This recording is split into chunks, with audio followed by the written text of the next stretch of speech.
હરે કૃષ્ણ. આપ સૌનું ખૂબ ખૂબ હૃદયપૂર્વકનું સ્વાગત છે ઇસ્કોન મેંગલુરુ શ્રી શ્રી રાધા ગોવિંદ મંદિર કુલાઈ તરફથી ચાલતા ભક્તિ શાસ્ત્રીના આ સેશનમાં શરૂઆત કરશું ભગવાન શ્રી શ્રી રાધા ગોવિંદજીના ચરણોમાં ખૂબ ભાવપૂર્વક પ્રેમપૂર્વકની પ્રાર્થના સાથે. ઓમ અજ્ઞાનતિમિરાંધસ્ય જ્ઞાનાંજન શલાકયા ચક્ષુરુન્મિલિતમ યેન તસ્मै શ્રી ગુરુવે નમઃ. શ્રી ચૈતન્ય મનોભીષ્ટમ સ્થાપિતમ યેન ભૂતલે સ્વયં રૂપ કદા મહ્યમ દદાતિ સ્વપદાંતિકમ.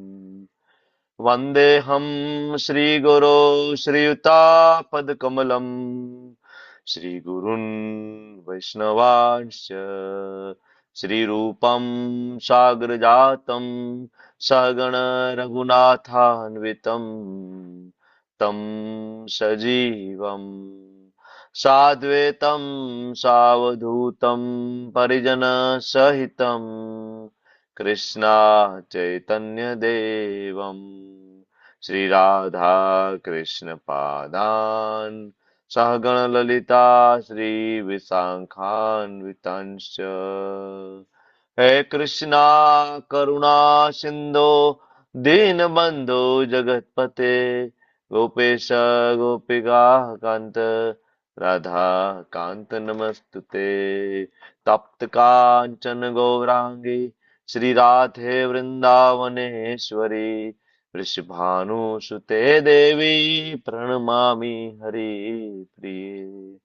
વાંછા કલ્પતરુભ્યશ્ચ કૃપા સિંધુભ્ય એવ ચ પતિતાનાં પાવનેભ્યો વૈષ્ણવેભ્યો નમો નમઃ.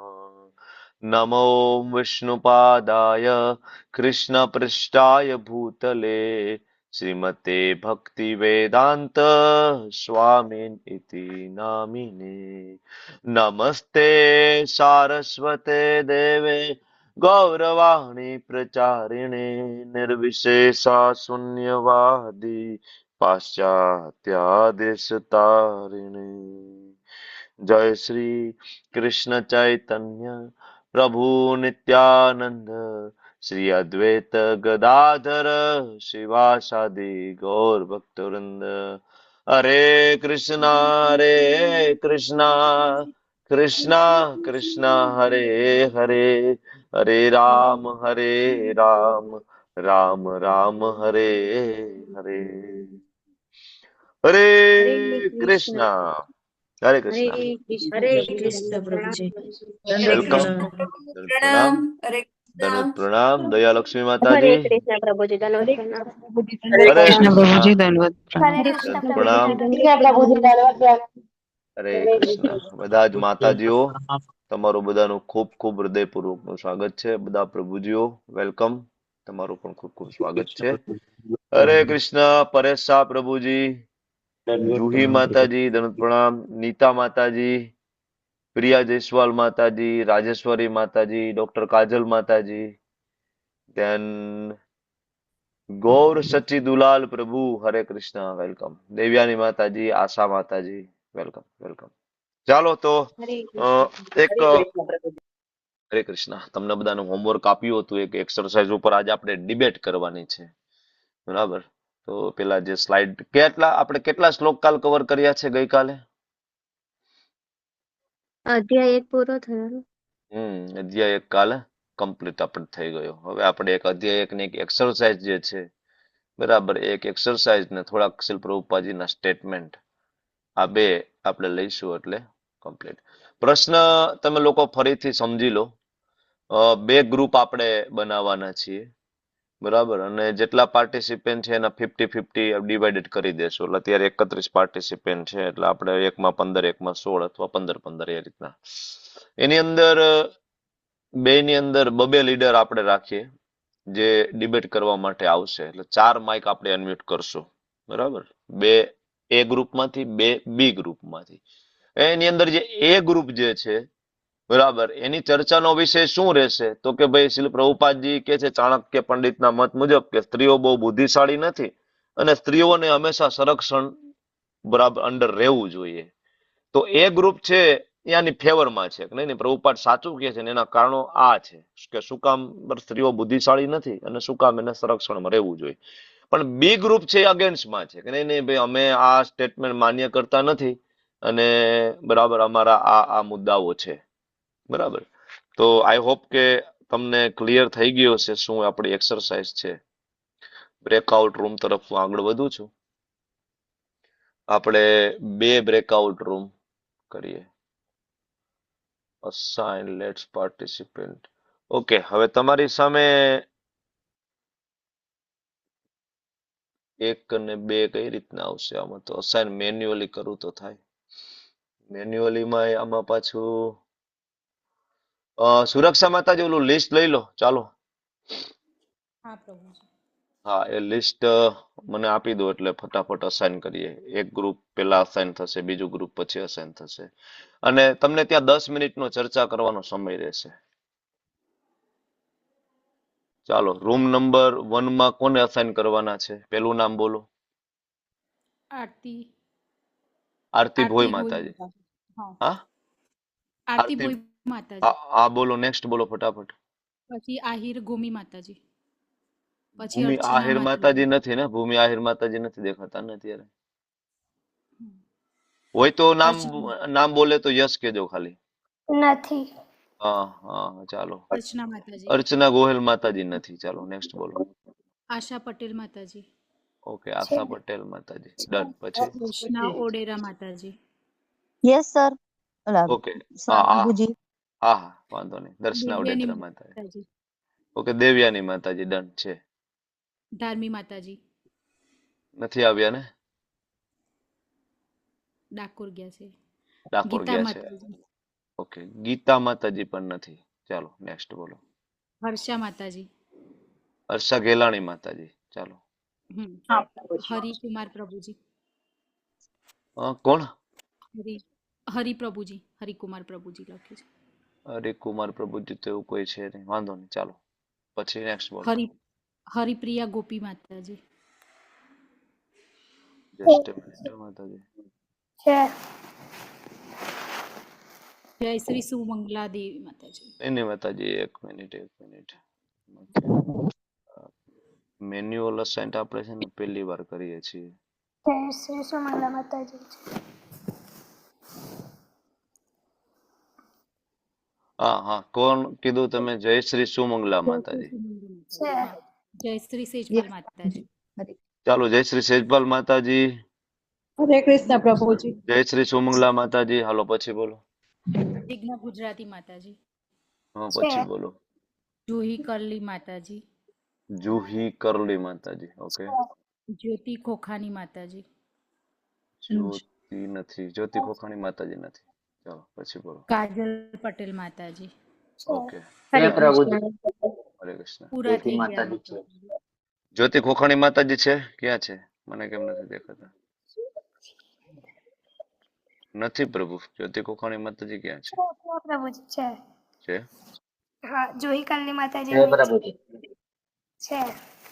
હવે બીજું ગ્રુપ આવ્યું પ્રભુજી. B group. એક જ મિનિટ. આ જ્યોતિ ખોખાણી માતાજી નું શું નામ લખ્યું છે? તો મને કેમ આમાં નથી દેખાતું? ગુજરાતી જ્યોતિ કોકાની માતાજી. નહીં, આ અસાઇન્ડ પછી એને ક્લાસ જોઈન કર્યો છે મોડો થોડો, એટલે આમાં નથી બતાવતો અત્યારે. પ્રભુજી હેન્ડરેસ કર્યું અમને એન્ડ્રેસ ના દેખાય પ્રભુ. એ ઓલરેડી આમાં અસાઇનમાં લિસ્ટમાં આવે ના આવે. એકવાર આ અસાઇન કરી દઈએ પછી એને ફરીથી એડ કરીશું. ત્યાં બાકી રહી જાય એને. ચાલો, આ ગ્રુપ પતી ગયું ને? હા પ્રભુજી. ઓકે, ચાલો તો હવે બીજા નંબરના ગ્રુપમાં બોલો.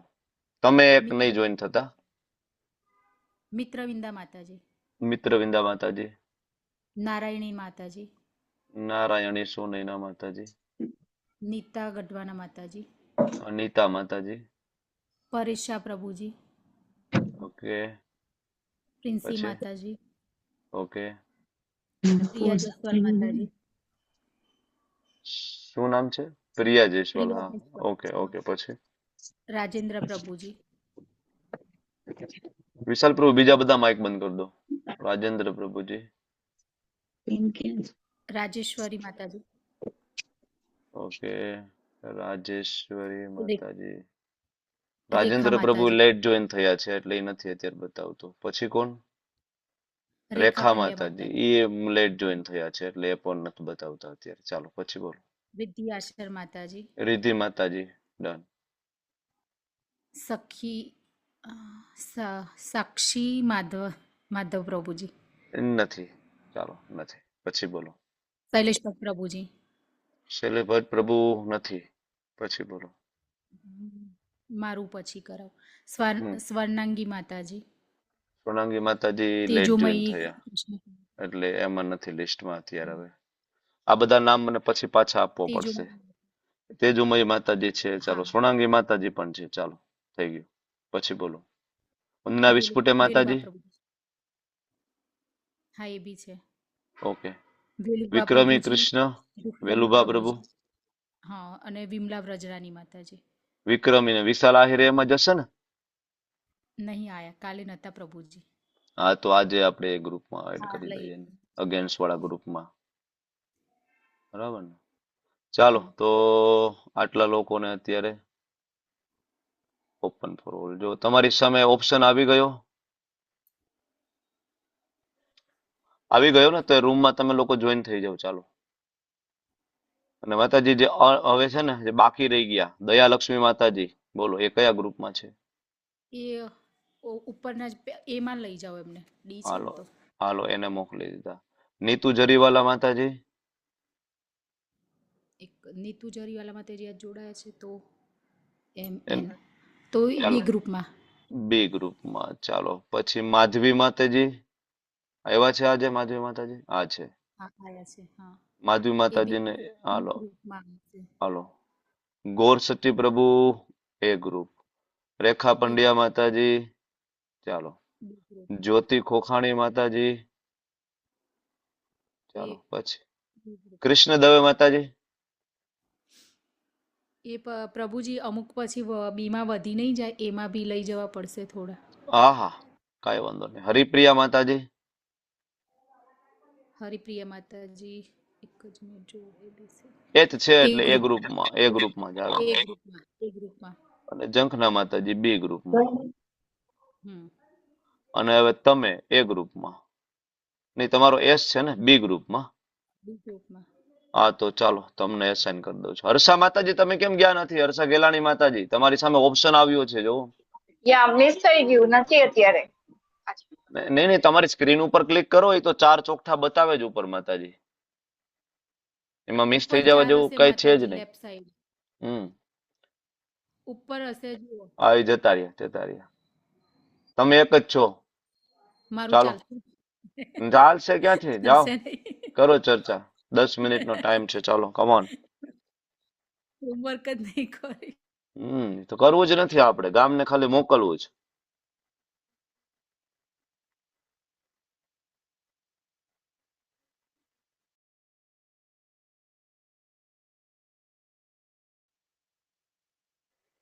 હરે Krishna everyone, welcome back again.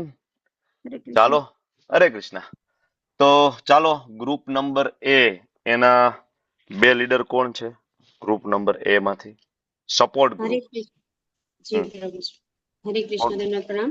એક હા, દેવ્યાની માતાજી એટલે કે હું છું લીડર દેવિયાની અને માતાજી. બીજું કાજલ માતાજી છે મારી સાથે.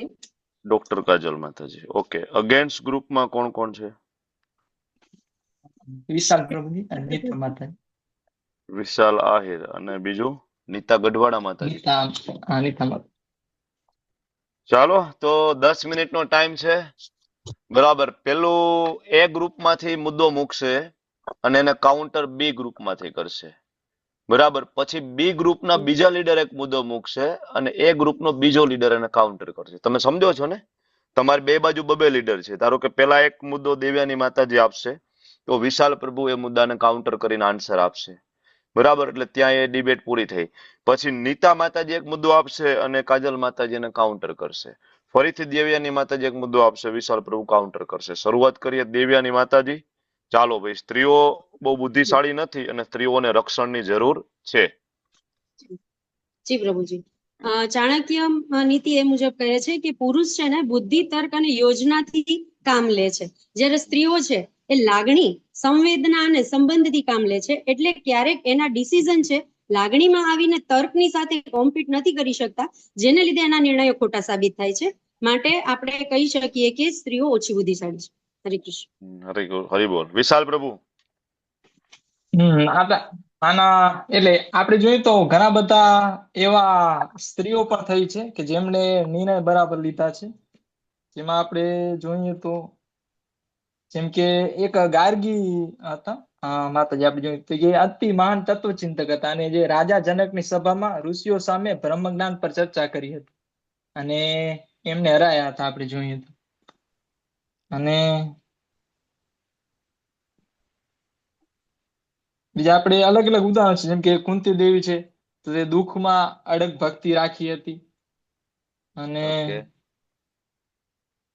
બટ કુંતી મહારાણી તમારે કાઉન્ટર કરવું જોઈએ સામે વાળાએ તરત જ. કુંતી મહારાણી ઇઝ ઇન પ્રોટેક્શન. હા, તો કાજલ માતાજી, દેવ્યાની માતાજી, યુ કેન કાઉન્ટર ધીસ. એટલે વચ્ચે બોલી શકીએ ને આપણે. વચ્ચે બોલી શકે ને ડિબેટ એટલે કોને ને. કહેવાય? હા હા, ડિબેટ એને જ કહેવાય ને. એટલે જો સ્ત્રીઓ કૃષ્ણ ભાવનામૃતમાં આવે ને તો જ એ કોમ્પીટ કરી શકે છે બીજાને. અધરવાઇઝ જો નોર્મલ સ્ત્રીની વાત કરવામાં આવે તો એ હંમેશા લાગણી વશ થાય, સંવેદના વશ થાય અને નિર્ણય ખોટા જ લેશે. કૃષ્ણ ભાવનામૃત પ્રભુપાદજી પણ કહે છે હરેક એમના લેક્ચરમાં, આપણે જો એમના લેક્ચર સાંભળીએ તો સ્ત્રીઓને ક્યારે પણ પ્રભુપાદજી એમ નથી કહેતા કે ખોટી છે, પરંતુ એમ કહે છે કે જો એ કૃષ્ણ ભાવનામૃતમાં રહીને નિર્ણય લેવામાં આવે છે તો એ બુદ્ધિમત્તાથી નિર્ણય લઈ શકે છે પ્રભુજી. અને તમે તમે કુંતી માતાજીની વાત કરો છો તો એ તો એમના 5 પુત્રોના અંડરના કમિસ એમના સંરક્ષણ હેઠળ જ હતી. કોઈ દિવસ કુંતી માતા કોઈ દિવસ એકલા કઈ વન પ્રસ્થાનમાં એવા કઈ ગયેલા નથી. ઓલવેઝ એમના પુત્રોની સંરક્ષણ હેઠળ જ રહેલા છે. ઓકે, આ એવું તો આપણે મહિલાઓ ઘણીવાર સૈન્યમાં પણ દેખાય છે, વિજ્ઞાન રાજકારણમાં પણ આગળ છે, તો એ કઈ રીતે? તમારે પ્રૂવ કરી દેવાનું છે કે એ બુદ્ધિશાળી બરાબર છે જ એમ. તમારે સામે પૂછવાનું નથી, તમારે પ્રૂવ કરવાનું છે. કુંતી માતાજી બુદ્ધિશાળી છે એમની કુંતી સ્તુતિ ઉપરથી સાબિત થઈ છે કે એ બુદ્ધિશાળી છે અને એટલે એમની સ્તુતિ છે. પરંતુ એમ છતાં જયારે એમના પુત્રોને જયારે યુદ્ધ લડવાનું થયું ત્યારે કુંતી માતા એકલા લડવા માટે નથી ગઈ. એમને એમના પુત્રોનો સહારો લેવો પડ્યો હતો, એટલે પુરુષોનો સહારો લેવો પડ્યો હતો ને, કે એમના પુત્રોને બધું જે એમનું ક્ષેત્ર છે, જે એમનો ધર્મ છે, જે એમને મળે. હા, એ બરોબર છે, પણ લડાઈ પર જવું એમાં બુદ્ધિ ક્ષમતા કે બુદ્ધિને માપવામાં નથી આવતા ને. એમના બુદ્ધિના આધારે તો આપણે એ જોઈ શકીએ કે એમના પુત્રો એમને તૈયાર કર્યા, એમને સંસ્કાર આપ્યા, એમને જે યુદ્ધ કૌશલ છે એ શીખડાયું. તો કુંતી માતામાં એટલી બુદ્ધિ કૌશલતા હતી જેના આધારે એમણે એમના પુત્રોને આટલું સંસ્કાર અને આવી રીતના યુદ્ધ માટે એક તૈયાર કરેલા છે એમ. પરંતુ માતાજી વાત આમાં સંરક્ષણની થાય છે, વાત આમાં સંરક્ષણની થાય છે. આપણે બુદ્ધિની વિશે નહીં, વાત સંરક્ષણની થાય છે. કદાચ એકલા કુંતી માતા હોત ને સામે કોઈ કદાચ એમના પુત્રો ના હોત, કદાચ એમને અગેન્સ્ટમાં જતા રહો, કદાચ અર્જુનજીએ ભગવાન કૃપાથી એમને નિર્ણય લીધો છે, પણ કદાચ એમને લીધો હોત કે ના હવે મારે વનમાં જ જતું રહેવું છે, બરાબર છે માતાજી, તો પછી એ ટાઈમે કુંતી માતાજી પછી કઈ રીતે એક્શન લેત? મીન્સ કદાચ એકલા સ્ત્રી તરીકે એકલા ઉભા હોત કે ના આ વસ્તુ ખોટી છે એમ કરી. આ તો ભગવાન કૃષ્ણએ જયારે અર્જુનજીને એવું જ્ઞાન આપ્યું ત્યારે અર્જુનજી ઉભા થઈને કીધું કે ના, હું યુદ્ધ કરીશ, આ મારો ધર્મ છે. અને કુંતી માતાજી પણ પોતાની સ્તુતિમાં ભગવાનની શરણાગતિ. ચાલો, કુંતી મહારાણી એ પોઈન્ટ આપણે ક્લોઝ કરીએ. હવે વિશાલ પ્રભુ તરફથી એક મુદ્દો આપો, મતલબ તમારા ગ્રુપમાંથી, કે જે સ્ત્રીઓ બુદ્ધિશાળી છે એને કાઉન્ટર કરશે સામે વાળું ગ્રુપ. ચાલો, કમોન. ભગવદ ગીતામાં ભગવાને 10:34 જયારે કહ્યું છે કે સ્ત્રીઓમાં કીર્તિ, શ્રી, વાક, સ્મૃતિ, મેધા, ધૃતિ, ક્ષમા જેવી દેવી શક્તિઓ છે, જેમાં મેધા છે એ ભગવાન કહે છે, સ્પષ્ટપણે ઉલ્લેખિત કરે છે કે તે હું છું. તો જયારે સ્ત્રીઓમાં બુદ્ધિ ક્ષમતા એટલી ઉચ્ચ કક્ષાએ હશે ત્યારે ભગવાને કીધું ને કે સ્ત્રીઓ બુદ્ધિશાળી છે. તો માતાજી ભગવદ ગીતામાં શ્રી કૃષ્ણ ભગવાને 9.32 એવું બી કીધું છે કે સ્ત્રીઓને શુદ્ર વર્ગમાં ગણવામાં આવી છે કારણ કે ઓછી બુદ્ધિશાળી છે, એટલે તેમને રક્ષણ મળવું જરૂરી છે. એને આપણે રક્ષણ આપી શકાય, પણ એને કોઈ વસ્તુમાં ઉન્નતિ ના આપી શકાય એવું અંદર કહેવા માંગે છે. પછી ભલે ને તે ક્ષત્રિય હોય, બ્રાહ્મણમાં જન્મેલી હોય, પરંતુ એને સંરક્ષણની જરૂર છે. નહીતર તો પછી વર્ણશંકર વધે છે. જો વર્ણશંકર વધી જાય તો પછી એ નરક બની જાય. તો શું કોઈ માણસો નરકમાં જીવી શકે, નરક જેવા વાતાવરણમાં? ઉન્નતિની દ્રષ્ટિએ ત્યાર જોવા બધા જઈએ માતાજી, તો ઉન્નતિમાં તો સ્ત્રીઓ માં આધુનિક દ્રષ્ટિએ પણ ઘણા સંશોધનો થયા છે કે સ્ત્રીઓ ને પુરુષો બંનેમાં સમાન રીતે વિચાર શક્તિ, વિશ્લેષણ શક્તિ અને નિર્ણય શક્તિ બંને એમની સમાન રીતે જ હોય છે. એ લિંગના આધારે નથી હોતી. તો આપણે મેં ઉન્નતિની પ્રભુપાદજીના દ્રષ્ટિએ 9th જુલાઈ શિકાગો વાળા લેક્ચરમાં મેં સાંભળ્યું હતું કે જ્યારે ઉન્નતિની વાત આવે છે ત્યારે એમના એક્ઝામ્પલમાં એમણે છે ને ઇન્દિરા ગાંધીનું આપ્યું હતું. તો એમાં એમણે એવું કીધું હતું કે ઇન્દિરા ગાંધી બધી રીતે સક્ષમ હતા, એમ છતાં એમના એવા બધા નિર્ણયો હતા સક્ષમ કે જેના લીધે થઈને એના મહાયુદ્ધ બી થયું હતું. હા, તો અને બીજું એ પણ છે કે સ્ત્રીઓ છે ને એ નિર્ણય સ્થિર બુદ્ધિથી ક્યારેય પણ નથી લેતી. હંમેશા એને નિર્ણય શક્તિ માટે પુરુષો ઉપર જ આધાર રાખવો પડે છે, કેમ કે તર્ક અને સ્થિર બુદ્ધિ માત્ર પુરુષોમાં છે એવું આપણા શાસ્ત્રો કહે છે. હા, પણ માતાજી ગાર્ગી વાચક નવી છે, કલ્પના ચાવડા છે, હા, પોતાની ગાર્ગી વાચક ક્ષમતાના નામ આધારે જ આગળ આવ્યા છે. હરાયા એમાં હતા બધેને.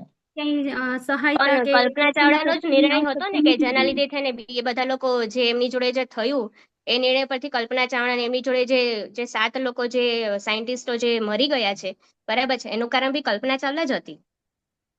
હા, બંને રીતે છે. કલ્પના ચાવડાએ પોતાના માટે ડિસિઝન લીધો હતો, પણ બીજાના માટે એમનો ડિસિઝન ગલત એ પુરવાર થયો. હાનિકારક હતો.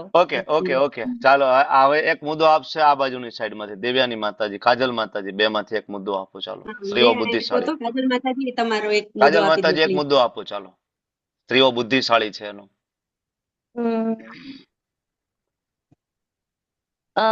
હરે કૃષ્ણ. છે ને પ્રભુપાદજી કહે છે કે equality between man and woman it means cheating the woman. એટલે જ્યારે ઇક્વાલિટીની વાત આવે છે ત્યારે સ્ત્રી અને પુરુષ જ્યારે બંને ભેગા થાય છે, એકબીજાને પ્રેમ કરે છે, બરાબર છે, ત્યારે એક થાય છે એટલે પછી બાળક ઉત્પન્ન થાય છે. અને આ બાળકની જવાબદારી જ્યારે પુરુષનું, જ્યારે એનો જે એન્જોય ને બધું જ્યારે પતી જાય છે, એની વાસના પતી જાય છે, ત્યારે સ્ત્રી અને બાળક બંનેને છોડી દે છે. એટલે પુરુષ તો ખાલી એન્જોય કરવા માટે જ હોય છે, પણ જ્યારે એ સ્ત્રી અને બાળક જ્યારે પછી એકલા પડી જાય છે ત્યારે એની જવાબદારી કોણ લે છે? એમ મીન્સ એને ભીખ માંગવી પડે છે. તો શું કોઈ સ્ત્રી અને કોઈ બાળક એકલા કોઈ પતિ કોઈ પુરુષની સંરક્ષણ વિનાના કોઈ ભીખ માંગે સારું ના લાગે એમ. એટલે પ્રભુપાદજી કહે છે કે પુત્રીને પિતાના સંરક્ષણ હેઠળ, અને જ્યારે કોઈ યોગ્ય છોકરો મળી જાય ત્યારે એ પુત્રીને યોગ્ય યુવાનને સોંપવામાં આવે છે કે જેથી એ પછી એના સંરક્ષણ હેઠળ આવે, કે જેથી પછી યોગ્ય સંતતિ ઉત્પન્ન થાય વર્ણાશ્રમ ધર્મની પ્રમાણે. હરે કૃષ્ણ. Okay, counter. અત્યારે ઘણા એકલા હોય છે માતા, શું કહેવાય, સ્ત્રી એ કમાય પણ છે પોતાની રીતે. અને સંરક્ષણની વાત કરી તો તે જુડો કરાટે શીખીને પણ કરી શકે છે, અને કમાય તો છે જ પોતે પોતાની રીતે. હા પ્રભુજી, એ વાત સાચી, પણ એ જુડો કરાટે શીખ્યા પછી તમે પુરુષની સરખામણીમાં જુડો કરાટેમાં એને ઉતારશો તો એ ક્યારે પણ જીતી નહીં શકે, કેમ કે શારીરિક રીતે સ્ત્રીઓ છે એ પુરુષ કરતા દુર્બળ સાબિત થાય છે. એની જ કમ્પેરિઝનમાં તમે સેમ ટ્રેનિંગ આપીને જો પુરુષ અને સ્ત્રીને તમે જુડો કરાટેમાં રાખો તો ત્યારે સામે છે ને એ પુરુષ જ જીતી જાય છે પ્રભુજી. હું સાયન્ટિફિકલી વાત કરું, મેન્સમાં એક હોર્મોન આવે છે ટેસ્ટોસ્ટેરોન કરીને. તમને ખ્યાલ હશે તો ખેલાડી જે હોય, જે વિમેન ખેલાડી હોય છે, ઘણીવાર પોતાને સ્ટેબિલિટી મેન્ટેન પેલા માટે એ ઇન્જેક્ટ કરતા હોય છે, બરાબર છે. એટલે મેલમાં એ હોર્મોન બાય બોર્ન હોય છે, મીન્સ એની એ સારી પ્રકૃતિ છે એમ. બટ વુમનમાં એ પ્રકૃતિ નથી કે મેન્સ, કદાચ તમે જુડો કરાટાની વાત કરો છો તો સામે એ જ પર્સન જો એ જ સ્ટેબિલિટી જો જુડો કરાટો સામે કરશે તો મને નથી લાગતું કે વુમન ટકી શકે. હરે કૃષ્ણ. ને આ બાળકને ઉછેરવાની વાત આવે તો બાળકના ઘડતર કરવું એક ઉચ્ચ કક્ષાનું કર્તવ્ય છે જે એક સ્ત્રીઓ જ કરે છે. અને બાળકમાં સ્ત્રીઓમાં જયારે બુદ્ધિ ઓછી છે તો પછી બાળકનું ઘડતરનું જવાબદારી તો સ્ત્રીઓને જ સોંપવામાં આવે છે, અને એ ઉચ્ચ કક્ષાનું ઘડતર કરે પણ છે. જેમ કે તેમને સંસ્કાર આપવા, વિદ્યા જે આપણે ઘરે શીખવીએ છીએ તો એક માં જ કરે છે. તો કેવી રીતના કહી શકાય કે સ્ત્રીઓ બુદ્ધિશાળી નથી? સ્ત્રીઓ બુદ્ધિશાળી છે. માતાજી એક જરાક ઉદાહરણ આપશું કે કોઈ માતાજી જે પોતાના બાળકને કોઈ એમના પિતા કે કોઈ બ્રાહ્મણ કે જે પુરુષ હોય કે ક્ષત્રિય વગર કોઈ મીન્સ આવીના ટ્રેનિંગ આપી હોય? કુંતી મહારાણી એમનું ઉત્તમ કુંતી ઉદાહરણ મહારાણી. હા, પણ એમના જે પુત્રોને જે બધી શસ્ત્ર વિદ્યા શીખવી હતી એ તો એમના ગુરુએ શીખવી હતી ને. હા પણ એના સંસ્કારો માટેની એમને આપ્યા તે બધી વસ્તુ વાત, હવે એ બધી ઓકે, વસ્તુ વાત સાચી થેન્ક છે. યુ. હા જીજાભાઈ ઓવર. ચાલો, ખૂબ ખૂબ ધન્યવાદ. હરી બોલ ચારે લીડર માટે. ચાલો. હરી હરી, ખૂબ સરસ. બરાબર. હરી બોલ. Thank you. ખૂબ સરસ ઉત્સાહથી તમે બંને ગ્રુપે સરસ રીતના તૈયારી કરીને ખૂબ સરસ ભાગ લીધો. ગુજરાત આપણી પ્રભુ ને તો પાસે માતાજી ખોટું ના લગાવતા. ના એકચ્યુઅલી ડિબેટમાં આ જ રીતના હોય. બરાબર. તો એકચ્યુઅલી ઘણો બધો સારી રીતે પણ તફાવત છે પુરુષ અને સ્ત્રીના શરીરની અંદર, અને એના લીધે પણ એ એબિલિટી નથી હોતી. બરાબર. અને સ્ત્રીઓને સંરક્ષણ એટલા માટે આપવામાં આવે કે સ્ત્રીઓ છે શાસ્ત્રોમાં જેમ્સ તરીકે એને વર્ણવવામાં આવ્યું છે. જેમ્સ એટલે રત્ન. બરાબર. તો પ્રોટેક્શન કોને મળે? સન્માન કોને મળે? એક રાણી હોય, બરાબર, ક્વીન હોય, એને સન્માન મળે. બરાબર ને? તમારા ઘરમાં ડાયમંડ હોય તો ડાયમંડને તમે ખૂબ સાચવીને મૂકી દો ને, કે રસ્તે રઝળતો મોકલી દો. બરાબર, ડાયમંડને. તો ભાઈ સંરક્ષણ એટલે એવું આપણે ના માનીએ કે એ નીચું દેખાડવાની વાત છે.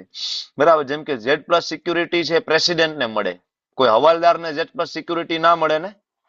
બરાબર. કોઈ હવાલદારને મળે, કોઈ કોન્સ્ટેબલને Z+ સિક્યુરિટી ના મળે. પણ દેશનો વડાપ્રધાન હોય એની પાસે Z+ સિક્યુરિટી હોય, તો એનો મતલબ એવો થઈ ગયો કે વડાપ્રધાન પાસે સંરક્ષણ છે તો એ નબળું પાસું થઈ ગયું? નહીં, એ કિંમતી છે એટલા માટે. બરાબર. બીજું, તમે જે સામે કાઉન્ટર માં કહ્યું કે સ્ત્રીઓ પણ બુદ્ધિશાળી હોય છે, પણ કઈ કન્ડિશનમાં એ બુદ્ધિશાળી હોય છે? એ કૃષ્ણ ભાવનામૃતમાં આવે ને ત્યારે જ. કૃષ્ણ ભાવનામૃતમાં નથી ત્યાં સુધી સ્ત્રી છે બુદ્ધિશાળી નથી. કારણ કે એવા બહુ બધા ડિસિઝનો સ્ત્રીઓ દ્વારા લેવાયા છે અને અત્યારે પણ લેવાઈ રહ્યા છે. બરાબર. એક હોર્મોનલ ચેન્જીસ વાળી જે વાત કાજલ માતાએ જે કીધી આપણને, એ મેડિકલ સાયન્સ ઇવન પ્રૂવ કરે છે. બરાબર. ટેસ્ટોસ્ટેરોન નામનો જે હોર્મોન છે એ માત્ર પુરુષોમાં હોય છે, સ્ત્રીઓમાં નથી હોતો. તો આ જે ટોપિક છે, આને સરસ રીતના સમજવા માટે પેલા આપણે સમજવું પડશે કે આપણે આ શરીર નથી. આપણે આત્મા છીએ. બાકી આ ડિબેટની અંદર આપણા પર્સનલ ઓપિનિયન મળે. બરાબર. કારણ કે ગીતા મુજબ તો સતત પરિવર્તન ચાલુ છે. કર્મ અને ઈચ્છા પ્રમાણે આ વખતે હું પુરુષ છું, આવતા વખતે હું સ્ત્રી બની જાઉં. તમે કોઈ સ્ત્રી છો તો આવતા વખતે તમે પુરુષ બની જાવ. આ તો કોન્સ્ટન્ટ ચાલુ છે. સ્ત્રી અને પુરુષ કોન્સ્ટન્ટ. હવે કોઈ એમ કે સ્ત્રી અને પુરુષ બે સમાન છે, તો શારીરિક દ્રષ્ટિએ પોસિબલ નથી. બરાબર. જો તમે મનની દ્રષ્ટિએ જુઓ તો સ્ત્રી અલગ વિચારશે અને પુરુષે અલગ વિચારે છે. બેના વિચાર જુદા જુદા છે. એક સ્ત્રીને મોલમાં ઉભા રાખો અને એક પુરુષને મોલમાં ઉભા રાખો, અને બેને મનમાં શું ચાલે છે પૂછો તો બેનું થિંકિંગ આખું જુદું જુદું ચાલે છે. બરાબર. મોટા ભાગના પુરુષો કંટાળતા હોય છે મોલની અંદર, અને મોટા ભાગની સ્ત્રીઓને શોપિંગ કરવા માટેની ખૂબ જ ઈચ્છા થતી હોય છે. બરાબર. આફ્ટર મેરેજ તો ખાસ. બરાબર ને? તો પુરુષો બિચારા ટીંગાતા હોય પાછળ ઠેલીઓ લઈને, છોકરાઓને લઈને, એ કિડ્સ ઝોનમાં બેઠા હોય, મોબાઈલ મથતા હોય, ને માતાજીઓ 2-3 કલાક 4 કલાક સુધીની શોપિંગ પૂરી ન થાય. તો મનની દ્રષ્ટિએ જુદા જુદા છે. બીજું, શરીર એક સરખું નથી. શું લાગે છે, સ્ત્રી અને પુરુષનું શરીર સમાન છે? છે એબિલિટી સ્ત્રીઓની અંદર? જો આની અંદર અપવાદ હોઈ શકે, ભાઈ તમે એમ કહો ભાઈ મેરી કોમ ની અંદર તો હતી એબિલિટી, પણ એ ધીસ ઇઝ એક્સેપ્શનલ કેસ.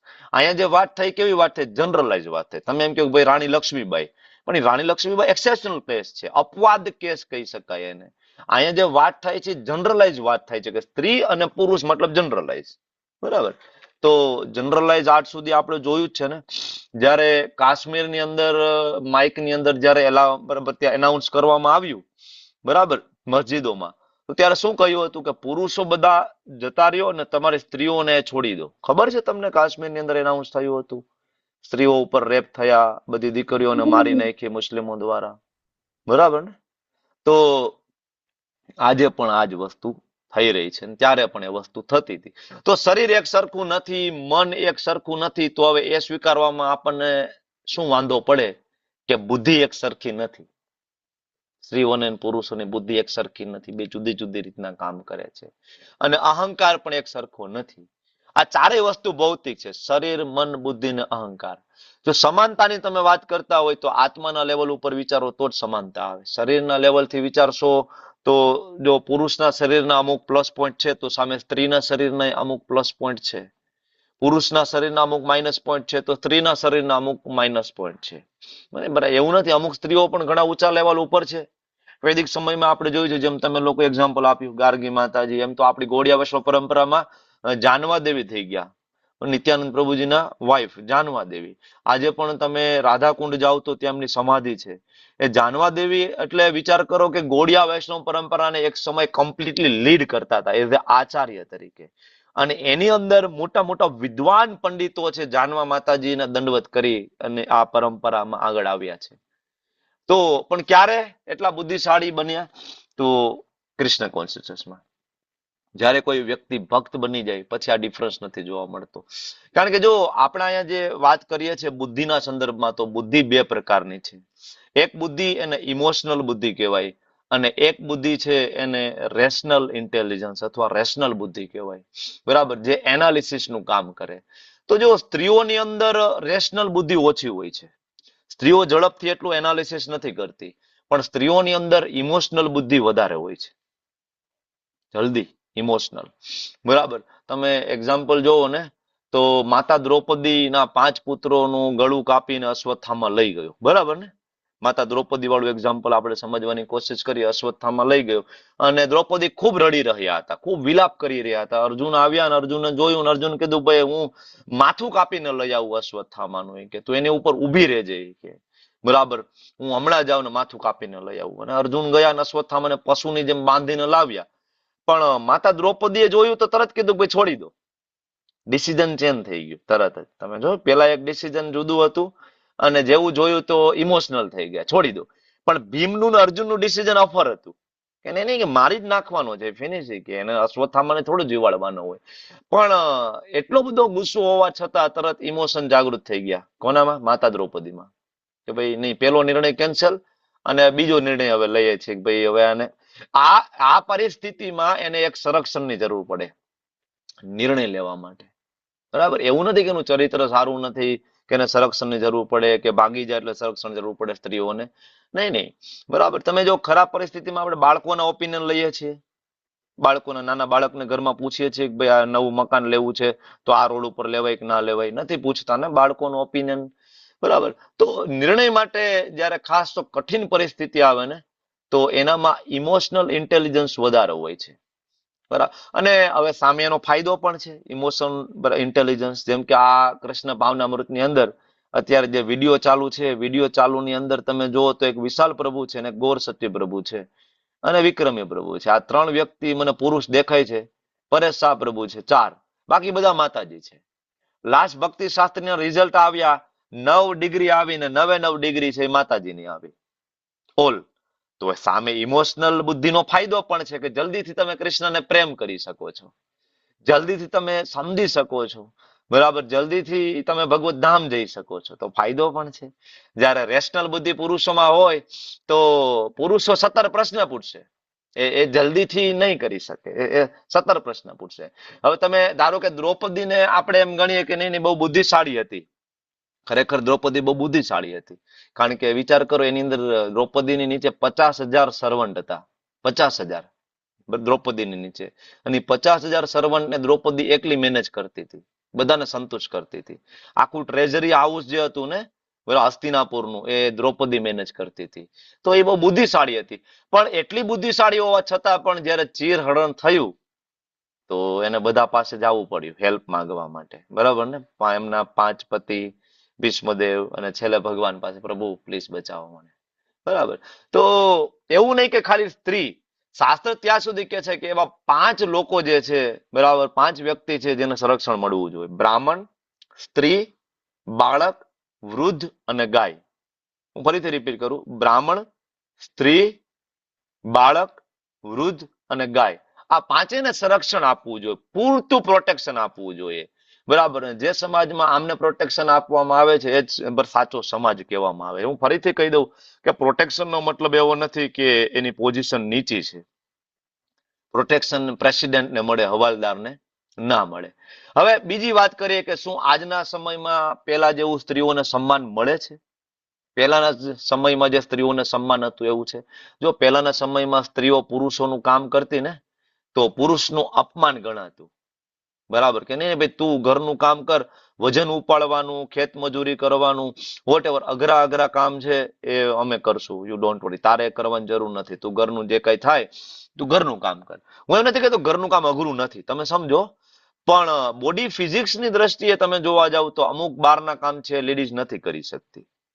બરાબર ને? આજે તમે જો ભાઈ ટ્રકનું પંચર કરવું છે તો લેડીઝ કરી શકે? ટ્રકનો જેક ચડાવવો છે, તમે લોકો કાર ચલાવીને ક્યારેક ગયા ને તમારા કારમાં પંચર પડ્યું, તમે ક્યારે જેક ચડાવ્યો છે માતાજીઓએ? બરાબર, આજકાલ તો ઓટોમેટિક આવી ગયા, ઓલો હાથેથી ચડાવવાનો જેક ક્યારે ચડાવ્યો છે? એકવાર દીપેશ્વરી ગાડી લઈ ગઈ, બરાબર લઈને ગઈ હતી, પંચર પડ્યું, અહીંથી 20 કિલોમીટર મારે જવું પડ્યું ખાલી જેક ચડાવવા માટે, કે મારાથી જેક જ નથી ચડતો. જેક કાઢ્યો, જેક ભરાવ, જેક ચડે જ નહીં. હવે તમે કઈ રીતના ગયો ભાઈ સ્ત્રીઓને સંરક્ષણની જરૂર નથી, અહીંથી જેક ચડાવવા માટે ત્યાંથી જવું પડ્યું, ગયો જેક ચડાવી દીધું, ટાયર બદલાવી દીધું, પછી આગળ જોબ ઉપર ગઈ. વિચાર કરો, સામાન્ય જેકે ના ચડી શકે, કારણ કે બોડી ફિઝિક્સ આપણું એ પ્રકારનું હોવાના કારણે, બીજું કોઈ કારણ નથી. બરાબર, તો એટલા માટે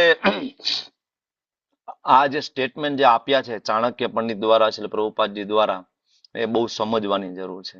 કારણ કે મેન્ટલ કન્ડિશન જુદી છે, બુદ્ધિ જુદી છે, બોડી ફિઝિક્સ જુદું છે બેયનું. તો પછી બરાબર એ સમજવામાં આપણને બહુ અઘરું ના પડવું જોઈએ કે બુદ્ધિની દ્રષ્ટિએ પણ સમાનતા નથી, ભિન્નતા છે એની અંદર. બરાબર, ઓકે. તો આ ચર્ચાને વિરામ આપીએ. આગળ થોડી થોડી હજી ચર્ચા આવશે, કારણ કે પ્રભુપાદના અમુક સ્ટેટમેન્ટ છે એમાં થોડી થોડી આપણે ચર્ચા કરશું, ને ક્લાસ ફિનિશ કરીને તમારે કઈ તમારો ઓપિનિયન બરાબર ઇનપુટ આપવું હોય તો જરૂરથી આપણે 4 થી 4:30 બરાબર ને 4:30 થી 5 સુધી કોઈ વાંધો નથી, ચર્ચા કરીશું. ઓકે, તો આગળ પ્રભુપાદ કહે છે જેમ બાળકોની ગેરમાર્ગે દોરાવાની સંભાવના ખૂબ વધારે હોય તેવી રીતે સ્ત્રીઓની પણ છે. હવે આજકાલ તમે જોયું છે ને કે હિન્દુ સ્ત્રીઓને લવ જેહાદનો શિકાર બનાવવામાં આવે. બરાબર ને? કેમ ભાઈ? બરાબર, પુરુષોનો શિકાર કરવામાં ના આવે, છોકરીઓનો શિકાર કરવામાં આવે, બહેલાવીને અને માની પણ જાય છે ને, માની પણ જાય છે ને, છોકરીઓ માની જાય છે. થોડા દિવસ વાત કરે, મીઠી મીઠી વાતો થાય, મોબાઈલમાં વાતો થાય, થોડી ફોનમાં વાતો થાય, 2-4 ગિફ્ટ આપવામાં આવે, તો એકચ્યુઅલી ઇમોશનલ કોશન્ટ ઊંચો હોવાના કારણે સ્ત્રી જલ્દી વિશ્વાસ કરવા લાગે. પ્રોબ્લેમ શું છે સ્ત્રીઓનો? સ્ત્રી જલ્દી વિશ્વાસ કરી લે. આપણે કરી લઈએ ને, તમારા લોકોનો અનુભવ હોય, સ્ત્રીઓ જલ્દી બરાબર વિશ્વાસ કરી લે, પુરુષો ઉપર પણ જલ્દીથી વિશ્વાસ કરી લે. બરાબર, જ્યારે પુરુષમાં આવું ના બને, પુરુષ છે જલ્દી વિશ્વાસ ના કરે, એને બહુ વાર લાગે. તો આ ભિન્નતા છે. એકચ્યુઅલી પ્રભુપાદે જયારે આ સ્ટેટમેન્ટ મૂક્યું ને, બરાબર, કે ભાઈ સ્ત્રીઓ છે બહુ હોશિયાર નથી હોતી, અને ઇવન અહીંયા તો ત્યાં સુધી પ્રભુપાદે લખ્યું છે કે વિશ્વાસપાત્ર હોતી નથી. હવે જેવું આ સ્ટેટમેન્ટ આપ્યું ને તો શ્રી પ્રભુપાદજીના એક શિષ્યા છે યમુના દેવીદાસી માતાજી, તરત ઉભા થઈ ગયા. પ્રભુપાદ કે તમે શું કહો છો? હું પણ બુદ્ધિશાળી નથી? બરાબર, મતલબ હું એક સ્ત્રી છું એટલે હું વિશ્વાસુ નથી? બરાબર, પ્રભુપાદ કે yes you are not intelligent. પ્રભુપાદે ડાયરેક્ટ કીધું કે તમે ઇન્ટેલિજન્ટ નથી, બરાબર, અને વિશ્વાસુ પણ નથી. પણ ક્યારે? ત્યારે પ્રભુપાદે આગળ એડ કર્યું કે જો તમે દેહાત્મ ભાવમાં હોય ને ત્યાં સુધી, તમે એવું માનો છો કે હું સ્ત્રી છું, બરાબર, તો જરૂર તમે વિશ્વાસના પાત્ર નથી. પણ તમે એવું માનો કે હું આ એક શરીર નથી, હું તો આત્મા છું, બરાબર, તો જરૂરથી ભગવાન એ ઇન્ટેલિજન્ટ ક્વોશન્ટ આપે છે સ્ત્રીઓને. બરાબર, પછી સ્ત્રીઓ લીડ કરી શકે છે, કારણ કે ભગવાન દદામી બુદ્ધિ યોગમ આપે છે. તો પુરુષ અને સ્ત્રી બંનેને કુદરત દ્વારા અમુક સ્ટ્રેન્થ અને અમુક ચેલેન્જીસ આપવામાં આવી છે, જે આપણે હમણાં વાત કરી એમ. બરાબર, તો આધ્યાત્મિકતાના રસ્તા ઉપર સ્ત્રીઓ જલ્દી આવી જાય, પુરુષો નહીં આવે. એ તો તરત પ્રશ્ન 17 પ્રકારના પ્રશ્ન પૂછશે. ઓકે, અને સ્ત્રીઓના આ સરળ સ્વભાવના કારણે, ઇમોશન કોશન્ટ ઊંચો હોવાના કારણે ઘણા બધા માણસો એને મેન્યુપ્લેટ કરે.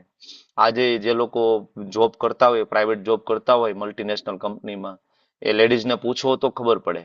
જનરલી તો જોબના બી કે જનરલી બધું કહેતા ના હોય. બાકી શોષણ બધી જગ્યાએ થઈ રહ્યું છે. બહુ ઓછી જગ્યા એવી હોય છે જ્યાં સ્ત્રીઓનું શોષણ આજે નથી થતું. બાકી કઈ ને કઈક બોલીને શોષણ થાય છે, કંઈક ટચ કરીને શોષણ થઈ રહ્યું છે. પછી ડિપેન્ડ કરે કે તમે કેટલું એલાવ કરો આગળ, બરાબર, તો એ ડિપેન્ડ કરે. તો શોષણ તો થઈ રહ્યું છે આજે પણ, બરાબર. પણ જો સ્ત્રી કૃષ્ણ ભાવના અમૃતમાં આવી જાય અને થોડું રિયલાઇઝેશન થાય, બરાબર, તો ઇવન તો શિલ પ્રભુપાદે તો સ્ત્રીઓને ટેમ્પલ પ્રેસિડેન્ટ તરીકે બનાવ્યા હતા. અહીં પ્રભુપાદ કહે છે કે સ્ત્રીઓ બુદ્ધિશાળી નથી, પણ અમેરિકા રશિયાની અંદર બરાબર સ્ત્રીઓને પ્રેસિડેન્ટ તરીકે એમને આપ્યું હતું પદ, બરાબર, મંદિરનું, અને પૂજારી સેવા પણ આપી હતી. ઇવન આ તો એના ગોડ બ્રધર્સ પણ ડાયજેસ્ટ નહોતા કરી શક્યા, શિલ પ્રભુપાદજીના, બરાબર, એમના ગુરુ ભાઈઓ પણ આ ડાયજેસ્ટ નહોતા કરી શક્યા, બરાબર. તો આ મુદ્દો બહુ ઇમ્પોર્ટન્ટ છે. કોઈ લેવલ 1 માં આવે અને સીધી ભગવદ્ ગીતા વાંચે તો કદાચ પ્રભુપાદને મિસઅન્ડરસ્ટેન્ડ કરી દે કે અહીં કેમ એવું લખ્યું છે ભાઈ, સ્ત્રીઓ બુદ્ધિશાળી નથી. ચાણક્ય પંડિત કહે છે કે રાજકારણી અને સ્ત્રી ઉપર ક્યારેય વિશ્વાસ કરાય નહીં. જયારે સ્ત્રી કૃષ્ણ ભાવનામૃતમાં આવે છે ત્યારે તે સ્થિતિ અલગ હોય છે, પ્રભુપાદ કહે છે, બરાબર. પણ આપણે જોયું છે, ઇન્દિરા ગાંધીનું કદાચ તમે એક્ઝામ્પલ લીધું હોય તો ઇન્દિરા ગાંધીનું હિસ્ટ્રી એક વખત જોઈ લો કે એમને આવીને હિસ્ટ્રીમાં શું કર્યું છે અને હિસ્ટ્રીને કેટલી બધી મેન્યુપ્લેટ કરી છે. એને હિન્દુ સનાતન ધર્મને કેટલું બધું મેન્યુપ્લેટ કર્યું છે અને કોના ઈશારે મેન્યુપ્લેટ કર્યું છે સમજવાની થોડી કોશિશ કરો તો તમને ખ્યાલ આવશે કે એમાં આખો ઈશારો આખો જુદો હતો, બરાબર. તો આપણે જો કે બરાબર એ ચર્ચાનો બહુ વિષય નથી, પણ કહેવાનો મતલબ એ છે. ઓકે, તો આગળ શિલ પ્રભુપાદ અહીં કહે છે કે અમે વાત કરી રહ્યા છીએ સામાન્ય સ્ત્રીની. સામાન્ય સ્ત્રીની કૃષ્ણ કહે છે સ્ત્રીઓ, વૈશ્ય અને શૂદ્ર ઇવન ભગવાનને પ્રાપ્ત કરી શકે, જે કાજલ માતાજીએ જે શ્લોક કોટ કર્યો હતો એની વાત કરે છે. તો વિચાર કરો, ચાણક્ય કોણ હતા? ચાણક્ય કોઈ સામાન્ય નહોતા, ચંદ્રગુપ્ત મૌર્યના ગુરુ હતા. અને ચંદ્રગુપ્ત મૌર્ય એટલે એ સમયે આખું વિશ્વ જેને જીતી લીધું હતું, બરાબર. આજે પણ જે ચાણક્યની રાજનીતિ ફેમસ છે, મોટા મોટા જે કઈ ફિલોસોફર લોકો છે એનો રેફરન્સ લે છે. મોટી મોટી યુનિવર્સિટીમાં અત્યારે ચાણક્યના બુક્સ ભણાવવામાં આવે છે. તો સામાન્ય સ્ટેટમેન્ટ નથી એનું, બરાબર. આગળ ભગવદ્ ગીતામાં જણાવવામાં આવ્યું છે કે જયારે સ્ત્રીઓ યોગ્ય રક્ષણની અછતમાં ચરિત્રહીન થઈ જાય છે ત્યારે ત્યાં અવાંછિત બાળકો, જેને વર્ણશંકર કહેવાય, પવિત્ર સ્ત્રીનું અપમાન કરવાનો અર્થ જીવનના સમયગાળામાં આપતી લાવવાનું છે. આ તો એમને મેં તમે જોઈ લો ને, આજુબાજુમાં તમારી આજુબાજુમાં કોઈ જોયો કે એનો પતિ એક્સપાયર થઈ ગયો હોય અને સ્ત્રી એકલી રહેતી હોય ને, એકવાર નજીક જઈને પૂછો એને કે 2 નાની નાની દીકરીઓ હોય અને સ્ત્રી પોતે વિધવા હોય, એને પૂછો તમે કે શું મુશ્કેલી આવે છે, તમને કહેશે. એ ઘર મૂકીને 2 દીકરીને ઘરે મૂકીને શાક બકાલું લેવા પણ ના જઈ શકે એકલી. બહુ ડિફિકલ્ટ હોય છે, કારણ કે આજુબાજુમાં લોકોને ઘણાને ખબર હોય ને કે આના ઘરમાં પુરુષ નથી, એટલે આજુબાજુના લોકો હંમેશા મોકો શોધતા હોય, બરાબર, કે કેવી રીતના આને મેન્યુપ્યુલેટ કરી શકાય, ફાયદો કેવી રીતના સમયનો ઉઠાવી શકાય. બહુ અઘરું છે, બરાબર. અને પ્રભુપાદ બહુ ક્લિયરલી કહે છે કે જો સ્ત્રી ભક્ત બની જાય ને તો વિચાર કરો કે 3 પેઢીને તારી લે. સ્ત્રી ભક્ત બની જાય 3 પેઢી, એક તો પોતાની પેઢી, એક સામેવાળી પેઢી, એક આવનારી જનરેશન, 3 ને, બરાબર. અને જો પતન થાય તો કેટલું ભયંકર પરિણામ આવે. માતા પિતાની સાઈડમાંથી બરાબર નામોશી થાય, પોતાના સસરા પક્ષના, પિયર પક્ષના, અને આ જે નવી જે પેઢી આવે છે એ કમ્પ્લીટલી ગોન, બરાબર. તો આ ચર્ચા આપણે ગઈકાલે થોડી કરી હતી. ઓકે, અને બાકીના શ્લોક ઓલમોસ્ટ આપણે અહીંયા કવર કરી લીધા છે. તો થોડાક કોટ શિલ પ્રભુપાદજીના છે, વાંચીએ હજી. ભગવાન કૃષ્ણના સહયોગી હોવાના કારણે અર્જુન બધી અજ્ઞાનતાથી પર હતા, પરંતુ અર્જુનને કુરુક્ષેત્રના યુદ્ધના મેદાનમાં ફક્ત ભગવાન કૃષ્ણને જીવનની સમસ્યાઓ વિશે પ્રશ્ન કરવા માટે અજ્ઞાનતામાં મૂકવામાં આવ્યા હતા. આ મુદ્દો બહુ મહત્વનો છે. મોટા મોટા વિદ્વાન લોકો ઇવન આ વસ્તુ સમજી નથી શકતા અને એ અર્જુનને હંમેશા નીચા ચિતરે છે, બરાબર, નીચા ચિતરે છે કે ભાઈ અર્જુન તો ડરપોક હતો, બીકણ હતો, ઇમોશનલ હતો, બરાબર. નહીં, ઇવન ઘણા તો એવા લોકો છે ભગવાનની જ બાદબાકી કરી નાખે છે. તો ભગવાન ક્યારે એના ભક્તને કોઈ નીચા ચિત્રે એ અપમાન બિલકુલ સહન નથી કરતા, હંમેશા યાદ રાખવું. અને અર્જુન કોઈ જેવો તેવો સામાન્ય જીવ હતો નહીં, બરાબર. પરીક્ષિત મહારાજ જેવી રીતના મહાભાગવત છે એવી રીતના અર્જુન પણ મહાભાગવત છે, બરાબર. તો આપણે પરીક્ષિત મહારાજ દ્વારા તો ભાગવતમ મળ્યું છે અને અર્જુન દ્વારા આપણે શ્રીમદ ભગવદ્ ગીતા મળી છે. તો ઘણા બધા પરીક્ષિત મહારાજની રિસ્પેક્ટ કરતા હોય પણ અર્જુનની રિસ્પેક્ટ નથી કરતા, જોવામાં આવે છે. અર્જુનને નીચા ચિતરવાની કોશિશ કરતા હોય છે. તો આપણાથી તો આ ક્યારેય ભૂલ ના જ થવી જોઈએ. ભગવાનના સ્વાભાવિક ભક્ત તરીકે અર્જુન તેના દુષ્ટ પિતરાએ અને ભાઈઓ સામે બદલો લેવા માંગતા ન હતા, પણ ભગવાન એમ કે છે કે બધાને મારી નાખા. જોરદાર સ્ટેટમેન્ટ છે ને. આપણને તો નાનપણથી જ એવું શીખડાવવામાં આવ્યું, અહિંસા પરમો ધર્મ. એમાં આપણે ભારતીય અને ગુજરાતીમાં તો ખાસ બાપુ થઈ ગયા, અહિંસા પરમો ધર્મની બરાબર ઝંડી લઈને ફરતા હતા. આપણને તો બધા નાનપણથી આવું શીખડાયું છે. પણ ભગવાન અહીંયા બહુ ક્લિયરલી કહે છે કે નહીં, મારી નાખ. મતલબ જ્યાં દંડની જરૂર છે ત્યાં દંડ કરવો જોઈએ. હિંસાની જ્યાં જરૂર છે ત્યાં હિંસા કરવી જોઈએ. તો હિંસાની પણ એક ઉપયોગિતા છે. આના ઉપર આપણે ચર્ચા થઈ ગઈ છે ચેપ્ટર 1 માં, ખબર છે ને? હિંસાની ઉપયોગિતા ઉપર આપણે સેમ ત્યારે ચર્ચા કરી હતી. તો જ્યાં જરૂર પડે ત્યાં હિંસા કરવી પડે. બીજી બાજુ દુર્યોધન તેને એ રીતે કેમ ના વિચાર્યું? બરાબર, અર્જુન કેમ વિચારે છે? કારણ કે તે ભક્ત છે. દુર્યોધન એ બધાનો વધ કરવાનો તો દુર્યોધનના સામે બાયો જ છે ને. દુર્યોધને કેમ ના વિચાર્યું? અભક્ત છે, અર્જુન ભક્ત છે. તફાવત છે. ભક્ત એવું વિચારે છે કે ભક્તને કોઈને મારવાનું પસંદ નથી, કીડીને પણ. તેના પર ઘણા અત્યાચાર કરવામાં આવ્યા, તેમ છતાં જયારે હત્યાનો પ્રશ્ન આવ્યો ત્યારે બહુ ખુશ ના હતો. બરાબર, આ વૈષ્ણવ છે. સૌથી મોટા દુશ્મનને પણ માફ કરવા માટે તૈયાર થઈ જાય છે. Greatest enemy. ભગવાનનો ભક્ત અન્યાય કરનાર સામે બદલો લેતો નથી, પરંતુ દુષ્કર્મીઓ દ્વારા ભક્ત સાથે કરવામાં આવેલ કોઈ પણ દુષ્કર્મ ભગવાન સહન નથી કરતા. આ સ્ટેટમેન્ટ બહુ મોટું છે. ભગવાન પોતાના માટે તો માફ કરી દે છે, પણ જો એના ભક્તોને હેરાન કરવાની કોશિશ કરી તો ભગવાન ક્યારે માફ નથી કરતા. એટલે ભગવાન શ્રી ચૈતન્ય મહાપ્રભુ વૈષ્ણવ અપરાધને હાથી મતા કીધો છે. એક સરસ મજાનો ગાર્ડન હોય ને એમાં ગાંડો હાથી ઘૂસી જાય તો શું હાલત કરી, બરાબર હાલત કરી દે ગાર્ડનની. એવી હાલત થાય આપણી ભક્તિની જો આપણાથી કોઈ વૈષ્ણવનો અપરાધ થયો. એટલા માટે બિલકુલ આપણે અર્જુનને નીચા ચિતરવા ના જોઈએ, કારણ કે જો એ કરીએ તો મોટો વૈષ્ણવ અપરાધ આપણાથી થઈ જશે અને આપણી ભક્તિમાં આપણે ઉન્નત નહીં થઈ શકીએ. જો તમે તેમના ભક્તનું અપમાન કરો છો તો ભક્ત માફ કરી શકે, પરંતુ કૃષ્ણ માફ નહીં કરે. એટલે પ્રભુપાદજી કહે છે આગળ, આ કૃષ્ણની સ્થિતિ છે. તેથી ભક્તનું અપમાન કરવાથી સાવધ રહો. ભક્ત તમને માફ કરી શકે, કૃષ્ણ માફ નહીં કરે. કૃષ્ણ બહુ સખ્ત છે આ બાબતમાં. પોતાના ભક્તનું કોઈ અપમાન સહન કરતા નથી. તેથી લડાઈની આ વ્યવસ્થા થઈ. મહાભારત શું કામ થયું? ભક્ત માટે થયું. અર્જુન ઈચ્છતો હતો કે ના, તેમને માફ કરવા દો. કૃષ્ણ કે ના, તારે લડવું પડશે, બધાને મારી નાખ. Finished all. ભગવાન ક્લિયરલી કહે છે બધાને મારી નાખ. બરાબર. આગળ શ્રીલ પ્રભુપાદજી, ઓકે, હા, એક અહીંયા જે છે ચૈતન્ય ચરિતામૃત કે ભગવદ્ ગીતા દ્વારા બોલવામાં આવે છે. ભગવદ્ ગીતા ભગવાન દ્વારા બોલવામાં આવે છે, જેથી માનવ સમાજ રાજકીય, સામાજિક, આર્થિક, દાર્શનિક, ધાર્મિક તમામ પાસાઓ સંગઠિત થઈ જાય. તમે જોયું કે આપણે આમાં ઓલમોસ્ટ બધા મુદ્દાઓ ધીમે ધીમે આપણે કવર કર્યા. રાજનીતિક મુદ્દો પણ આવ્યો, બરાબર, ધાર્મિક એંગલ પણ આવે, દાર્શનિક એંગલ પણ આવે છે. બરાબર. હવે આ અધ્યાય એટલા માટે મહત્વનો છે કે આપણને ખબર પડે કે કેવા વિચાર વાળો વ્યક્તિ ગીતા સમજી શકે.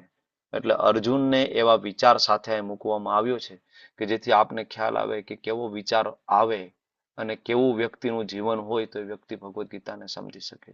તો આ ચેપ્ટર તમારું અહીં પહેલું કમ્પ્લીટ થઈ ગયું વિથ ઓલ એક્સરસાઇઝ. અને હવે આપણે જે આગળ વધીએ છીએ એ લેસન નંબર 3 તરફ આગળ વધીએ છીએ, જેમાં 2.1 to 2.11 એટલા શ્લોકો આની અંદર કવર થાય છે. અને મોટા ભાગની ચર્ચા છે વર્ણાશ્રમ ધર્મની આસપાસની ચર્ચા છે. અને અત્યાર સુધી એકચ્યુઅલી આ જે શીખી રહ્યા છે એ પણ વર્ણાશ્રમ ધર્મ જ શીખી રહ્યા છે. ક્ષત્રિય કોને કહેવાય, બ્રાહ્મણ કેવો હોવો જોઈએ, બરાબર, આ બધી ચર્ચા આપણે કરીએ છીએ. અને આગળ પણ આ જે ચર્ચા સેન્ટરમાં રહે છે એકચ્યુઅલી શરૂઆતમાં બીજા અધ્યાયમાં પણ. ઓકે, તો આ બધી ચર્ચા આપણે કરી દીધી છે. અર્જુનના યુદ્ધના 4 કારણો, રાજવંશનો વિનાશ, મહિલાઓ સામાન્ય બુદ્ધિશાળી હોતી નથી, હિંસાની ઉપયોગિતા, આ બધી ચર્ચા આપણે કરી ચૂક્યા છીએ. બરાબર. તો વર્ણાશ્રમ ધર્મના સિદ્ધાંતો એવી રીતે રચવામાં આવ્યા હતા કે રાજ્ય અને સમુદાયની સામાન્ય આધ્યાત્મિક પ્રગતિ માટે સારી વસ્તી સમાજમાં આવે. શું કામ વર્ણાશ્રમ ધર્મ? બરાબર. વર્ણાશ્રમ ધર્મની અંદર જ્યારે બરાબર એંગેજ રહે સ્ત્રીઓ અને પુરુષો, તો આવનારી જે સંતતિ, તમે લોકો ગઈકાલે સરસ મજાનું 16 સંસ્કાર લાવ્યા. 16 સંસ્કાર એ ઇવન વર્ણાશ્રમ ધર્મનો જ ભાગ છે, જેની અંદર ગર્ભાધાન સંસ્કારની તમે વાત કરતા હતા, પુંસવન સંસ્કાર, અલગ અલગ સંસ્કાર. અને આ 16 સંસ્કારની અંદર જ્યારે સ્ત્રી એંગેજ રહે છે તો એ સ્ત્રી, એ પુરુષ અને આવનારું જે બાળક જે છે, બરાબર, એ બધા ધાર્મિક બને છે, આધ્યાત્મિક બને છે. બરાબર. આ બહુ મહત્વની વસ્તુ છે. આજે એક સ્કૂલમાં અમારે એક લેક્ચર લેવા જવાનું હતું, તો ત્યાં વાત થતી હતી. એકચ્યુઅલી રુદ્ર જે સ્કૂલમાં ભણે છે, સ્કૂલમાં હું ગયો હતો. સ્કૂલ બહુ ધાર્મિક છે. બરાબર, ત્યાં જય શ્રી કૃષ્ણથી એકબીજા ગ્રીટ કરતા હોય છે. એટલે મને આ વસ્તુ બહુ ગમે, એટલે હું જનરલી ક્યારેક બોલાવે તો હું જતો હોય. તો આજે હું ગયો હતો, તો આ મુદ્દા ઉપર જ અમે ચર્ચા કરતા હતા એમના ટીચર સાથે. બહુ મોટું ફંક્શન હતું, તો નાની એવી સ્પીચ નું આપણને મોકો આપ્યું હતું. તો આ જ મુદ્દા ઉપર મેં ત્યાં ચર્ચા કરી કે ભાઈ બાળક જે છે એ વેલ જેવું છે. વેલ કેમ બરાબર ચડી શકે? જે બાજુ વાળો એ બાજુ વેલ વળી જાય ને એ બાજુ ઉપર ચડે. એમ જો તમે સ્કૂલની અંદર માત્ર ભૌતિક જ્ઞાન આપશો અને ભગવદ્ ગીતાનું એનું કોઈ જ્ઞાન નહીં આપો, ધર્મ વિશેનું કોઈ જ્ઞાન નહીં આપો, તો કદાચ તમે તમારી સ્કૂલમાંથી ટોપર રિઝલ્ટ લાવીને મૂકી દો, ડોક્ટર બની જાય, એન્જિનિયર બની જાય, પણ ડોક્ટર બનીને દારૂડિયો બની જશે તો શું? આજે હું તમને કહું કે જેટલા પણ હાઈ લેવલની ડિગ્રી લઈને બેઠા છે જેટલા લોકો, એ મોટા ભાગે ડ્રંકર્ડ છે. મોટા ભાગે એ આલ્કોહોલ લઈ રહ્યા છે. ઇવન હું એમ કહું કે ઓછા પૈસા વાળો વ્યક્તિ હોય ને એના કરતા રૂપિયા ખૂબ હોય ને એ વ્યક્તિ તો વધારે ભોગમાં લિપ્ત છે. ઓછા પૈસા હોય તો થાઈલેન્ડ, બેંકોક નહીં જઈ શકે, બરાબર, પણ જાય છે. જેની પાસે ખૂબ રૂપિયા છે, શું લેવા જાય છે? મોસ્ટલી વ્યભિચાર કરવા માટે, ડ્રિંક કરવા માટે, આલ્કોહોલ, ડ્રગ્સ લેવા માટે. તો આ મારી ત્યાં ચર્ચા થતી હતી કે તમે ખૂબ સરસ ભગવદ્ ગીતાનું જ્ઞાન આપી રહ્યા છો બાળકોને, અને મોટા ભાગના પ્રોગ્રામ છે પણ આને રિલેટેડ હતા, ધાર્મિક રિલેટેડ પ્રોગ્રામ એ લોકોએ ડિઝાઇન કર્યા હતા. તો આ બહુ મહત્વનો મુદ્દો છે કે આપણું બાળક કઈ સ્કૂલમાં ભણે છે અને સ્કૂલનો ભગવદ્ ગીતા પ્રત્યેનો એપ્રોચ કેવો છે. જો ના હોય તો જરૂરથી એના પ્રિન્સિપાલ સાથે એ બાબતે ચર્ચા કરવી જોઈએ તમારે બધાએ.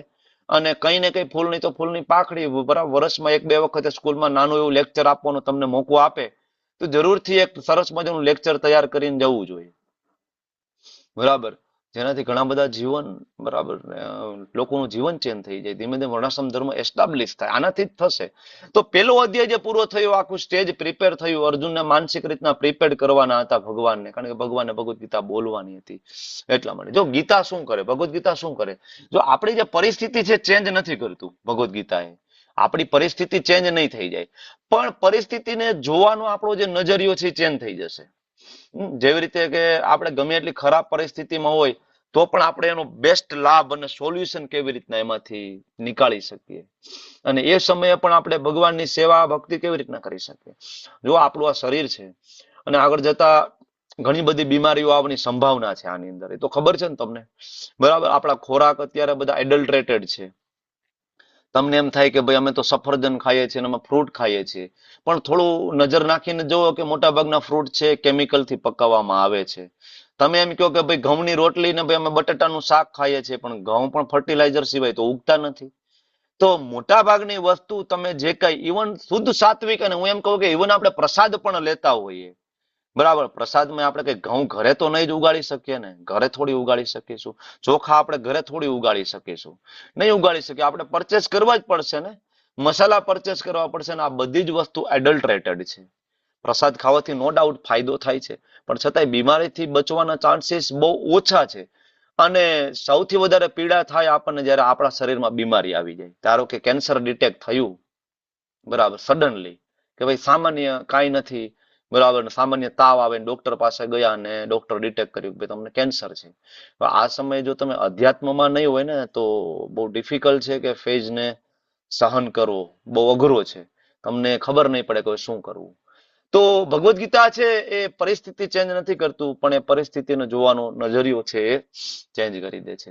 ગયા અધ્યાયનો જે છેલ્લો શ્લોક હતો એની અંદર અર્જુન ગાંડી મૂકી દે છે, અને ધૃતરાષ્ટ્ર જયારે આ વસ્તુ સાંભળે છે ને તો ધૃતરાષ્ટ્ર તો બહુ ખુશ થઈ જાય છે કે ભાઈ હાલો, બરાબર, આનંદ આનંદ, યુદ્ધ નહીં થાય. સંજય બીજા અધ્યાયની શરૂઆતમાં જ એનો ભ્રમને તોડી નાખે છે કમ્પ્લીટલી, બરાબર.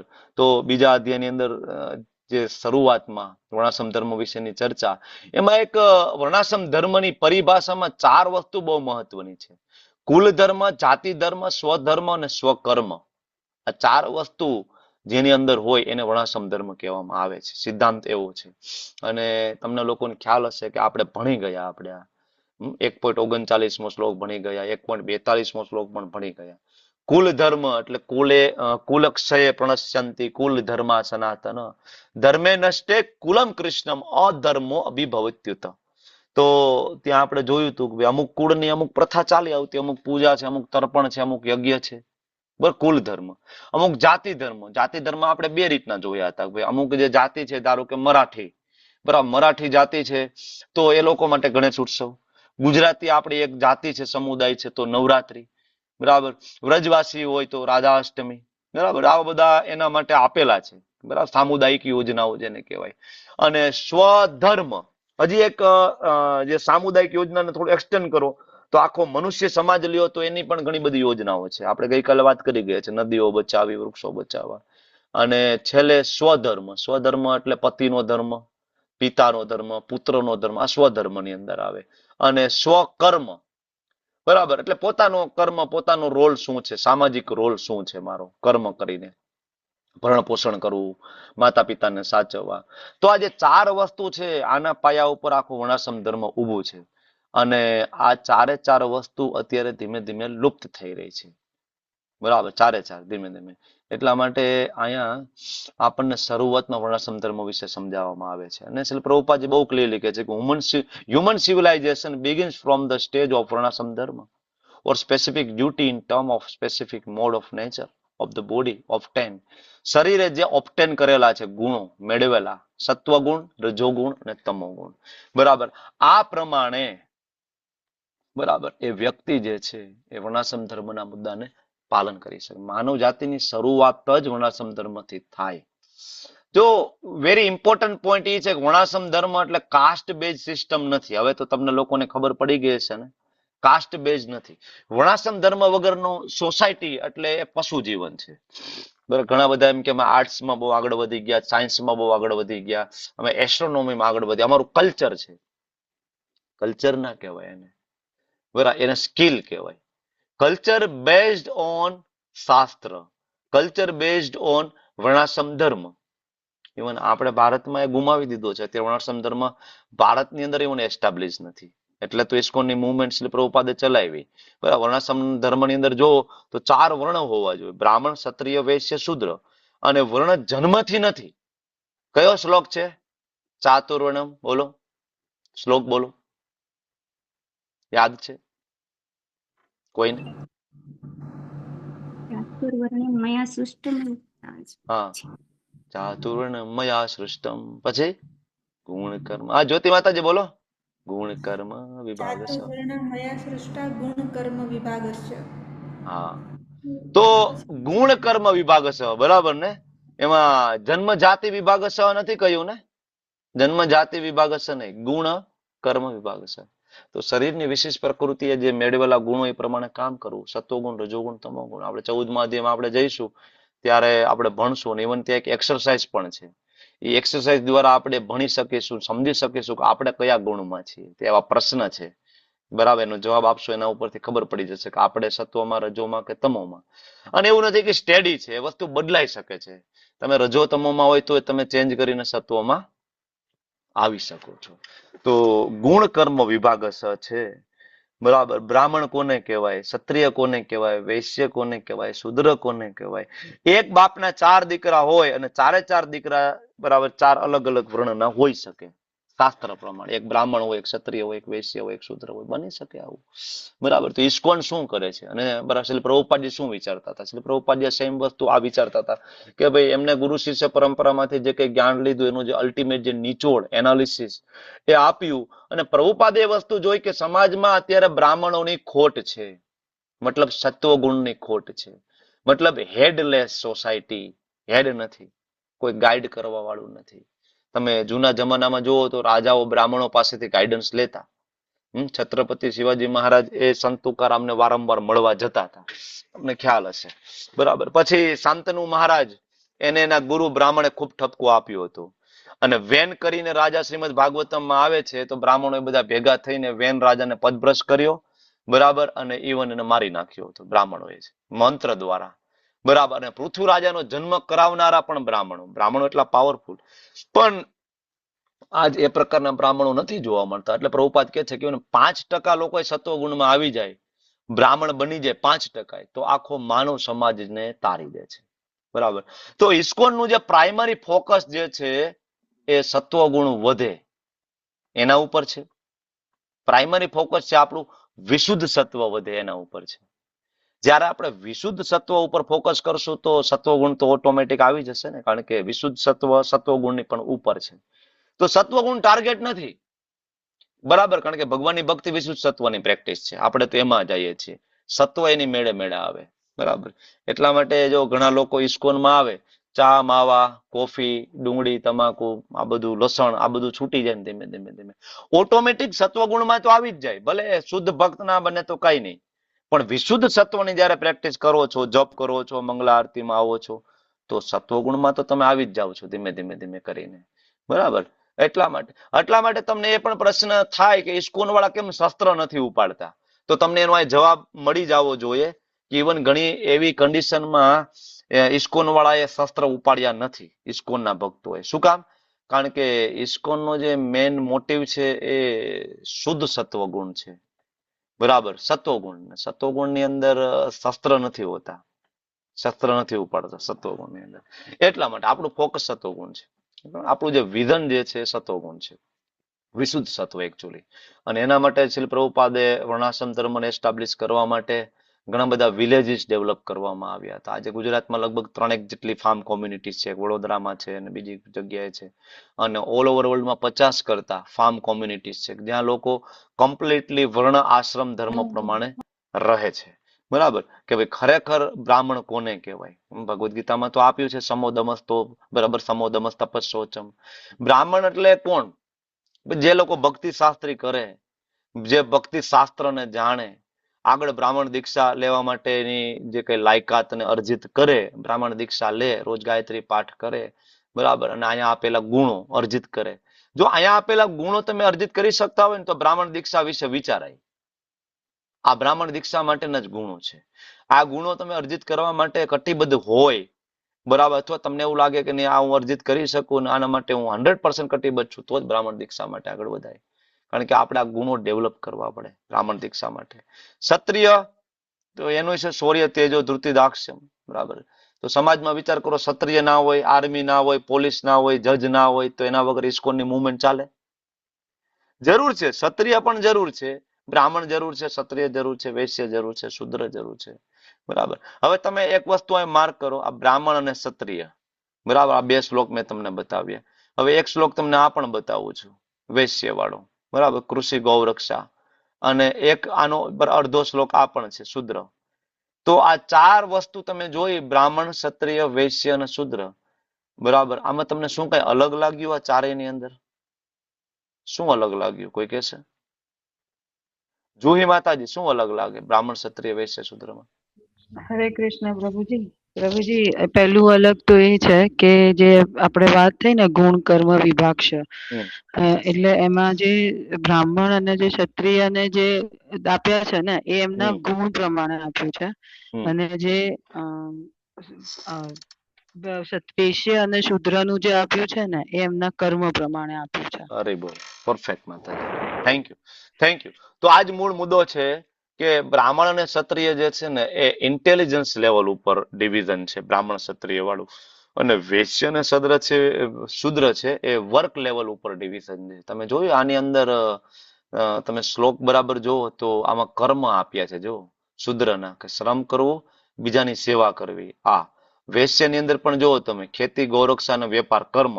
પણ તમે જોયું ક્ષત્રિયનું કર્મ નથી લખ્યું, જો એમાં ગુણ છે. બ્રાહ્મણમાં પણ જો એનું કઈ કર્મ નથી લખ્યું, એમાં પણ ગુણ છે. તો આ ગુણ હોય અને આ કર્મ હોય તો આ ગુણ કર્મ વિભાગ સહ, આ બહુ સમજવાની આપણે જરૂર છે, બરાબર. ઇવન વૈશ્ય અને શુદ્ર એ પણ ખાલી વર્ક લેવલ ઉપર પણ આગળ વધશે ને તો પણ એની અન્ડરસ્ટેન્ડિંગ ભલે આગળના બરાબર શાસ્ત્રોને વાંચી ના શકે, પણ જો બ્રાહ્મણની સેવા કરશે ને તો એમને બરાબર એની પોતાની ખેતી ગોપાલન કરતા કરતા ભગવાનના ધામમાં જશે. અને આમે ભાગવતમ તો બહુ ક્લિયર કહે છે, કલો શુદ્ર સંભવા. કળિયુગની અંદર બધા શુદ્ર છે, કોઈ બ્રાહ્મણ નથી, કોઈ ક્ષત્રિય નથી, કોઈ વૈશ્ય નથી, બધા જ શુદ્ર છે, બરાબર. તો આ બહુ મોસ્ટ ઇમ્પોર્ટન્ટ મુદ્દો છે.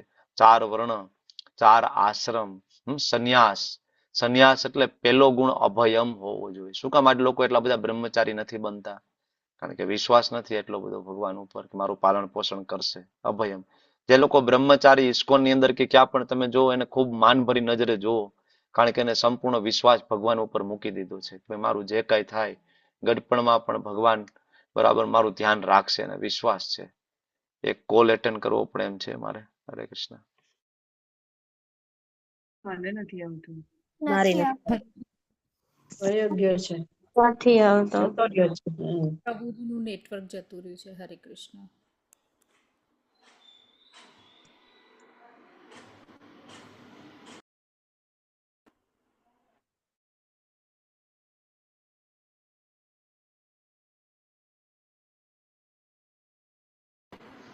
હરે કૃષ્ણ. મારો અવાજ આવે છે તમને લોકોને? હરે હરે કૃષ્ણ. કૃષ્ણ. હા, આવે હવે છે ને? આવે. અવાજ આવે છે ને? હા ક્યાં હવે સુધી સાંભળ્યું હતું તમે? સંન્યાસ સાંભળી લીધું? સંન્યાસ? અભયમ ગુણ હોય છે, અભયમ. હા, નિર્ભય. બસ એ જ ચર્ચા કરી હતી. છેલ્લે એ જ ચર્ચા કરી હતી કે ભાઈ સંન્યાસી અભયમ ગુણ ના આવે ત્યાં સુધી સંન્યાસ લેવો નહીં. બરાબર. એના પછી વાનપ્રસ્થની આપણે જો વાત કરીએ, બરાબર, તો 50 વર્ષે વાનપ્રસ્થ માટે વિચારવું જોઈએ. હવે આજકાલ વાનપ્રસ્થ એટલે વનમાં તો જવાય નહીં. બરાબર. તો ઘરના એક ખૂણામાં જ વાનપ્રસ્થ લેવું જોઈએ ભગવાનની ભક્તિ કરતા કરતા. ગૃહસ્થ બાકીના ત્રણેય આશ્રમ આના ઉપર ડિપેન્ડેબલ છે. બરાબર. ને આપણે પાલન કરવું જોઈએ, બાકીના ત્રણેયનું પાલન પોષણ કરવું જોઈએ. અને છેલ્લે છે બ્રહ્મચર્ય. બરાબર. બ્રહ્મચારી, સ્વાધ્યાય, ડીપ સ્ટડી. બરાબર. તો આ બધી જે ચર્ચા આપણે અત્યારે કરીએ છીએ સમજવા માટે કરીએ છીએ કે વર્ણાશ્રમ ધર્મ કોને કહેવાય. અને ભગવદ્ ગીતાની અંદર આખી ભગવદ્ ગીતામાં આના ઉપર ચર્ચા થઈ છે વર્ણાશ્રમ ધર્મ. ઇવન અર્જુનના જે 4 કારણો છે એ પણ એને રિલેટેડ જ છે કે ભાઈ કેવી રીતના વર્ણાશ્રમ ધર્મને બચાવી શકીશું. નહીંતર આગળ તો બધું પતી જશે, ફિનિશ્ડ. બરાબર. આગળ પ્રભુપાદ કહે છે વર્ણાશ્રમ સંસ્થાની પ્રણાલીમાં કુટુંબના સભ્યોની યોગ્ય રીતે વિકાસ કરવામાં અને આધ્યાત્મિક મૂલ્યો પ્રાપ્ત કરવામાં મદદ કરવા માટે ધાર્મિક પરંપરાઓના ઘણા સિદ્ધાંતો છે. બરાબર. ધર્મનો મુખ્ય પાયો જ છે. બરાબર. વર્ણાશ્રમ ધર્મ. એના વગર આપણે આગળ નહીં વધી શકીએ, બહુ ડિફિકલ્ટ થઈ જશે. અને ઉચ્ચ અધિકારીઓના આદેશો અનુસાર કોઈ પણ કાર્યક્ષેત્રમાં વ્યક્તિની ચોક્કસ ફરજ નિભાવી વ્યક્તિને જીવનના ઉચ્ચ દરજ્જા સુધી પહોંચાડે છે. ઘરના વડીલોનો ઓર્ડર ફોલો કરો. બરાબર. એ એવું નથી કે ભાઈ આપણે કઈ નાના થઈ ગયા, પણ એનાથી એક વર્ણાશ્રમ ધર્મનું પાલન થતું હોવાના કારણે આપણું પતન થતું અટકી જશે. તો જે કોઈ વ્યક્તિ, હવે શ્રીલ પ્રભુપાદજી છેલ્લે એકદમ બરાબર ક્લિયર કટ સ્ટેટમેન્ટ આપે છે, 100 જન્મ સુધી કોઈ જો પોતાનું સ્વધર્મનું પાલન કરે, બરાબર, બ્રાહ્મણ હોય તો બ્રાહ્મણ તરીકે, ક્ષત્રિય હોય તો ક્ષત્રિય તરીકે, વૈશ્ય હોય તો વૈશ્ય તરીકે, શૂદ્ર હોય તો શૂદ્ર તરીકે, તો બ્રહ્મ લોક સુધી એની બઢતી થાય છે. ઇવન બ્રહ્માજી પણ બની શકે ખાલી વર્ણાશ્રમ ધર્મનું પાલન કરવાથી. બરાબર. હવે 10 મિનિટ છે. આઈ થિંક એક શ્લોક આપણે લઈએ આજે. શરૂઆત તો કરીએ જ બીજા અધ્યાયની. તો બીજા અધ્યાયની જે શરૂઆત જે છે, તો અર્જુન એક દલીલ ચાલુ રાખે છે કે યુદ્ધ નથી કરવું. તમ તથા કૃપયાવિષ્ટમ અશ્રુપૂર્ણા કુલેક્ષણમ વિષિદંતમ ઇદમ વાક્યમ ઉવાચ મધુસૂદન. અશ્રુપૂર્ણા કુલેક્ષણમ મતલબ અર્જુન ઇઝ ક્રાઇંગ. અર્જુન રડી રહ્યા છે. બરાબર. ને ભાવાર્થની અંદર શ્રી પ્રભુપાદજી બહુ ક્લિયરલી સમજાવે છે. ભાવાર્થ જુઓ તમે કે એમાં કરુણા 2 પ્રકારની, ભૌતિક કરુણા અને એક આધ્યાત્મિક કરુણા. અને બીજો સૌથી મહત્વનો મુદ્દો પ્રભુપાદ ત્યાં આપે છે, કરુણા ક્યાં કરવી જોઈએ. અને એના માટે ઉદાહરણ કયું આપ્યું છે ભાવાર્થમાં? બોલો, શેનું ઉદાહરણ આપ્યું છે કરુણા માટે? બોલો બોલો બોલો. ડૂબેલા વસ્ત્ર બચાવવા. હા, ડૂબેલા માણસના ડૂબતા માણસના વસ્ત્ર બચાવવા કે માણસને બચાવવો. પ્રભુપાદ ત્યાં એક એક્ઝામ્પલ સરસ મજાનું આપે છે, ઉદાહરણ આપીને કે ભાઈ કરુણા ક્યાં કરવાની. બરાબર. તો આમ તો અર્જુન તો ક્ષત્રિય છે, ક્ષત્રિયો તો રડતા નથી. બરાબર. પણ અર્જુન તો અહીં રડી રહ્યા છે.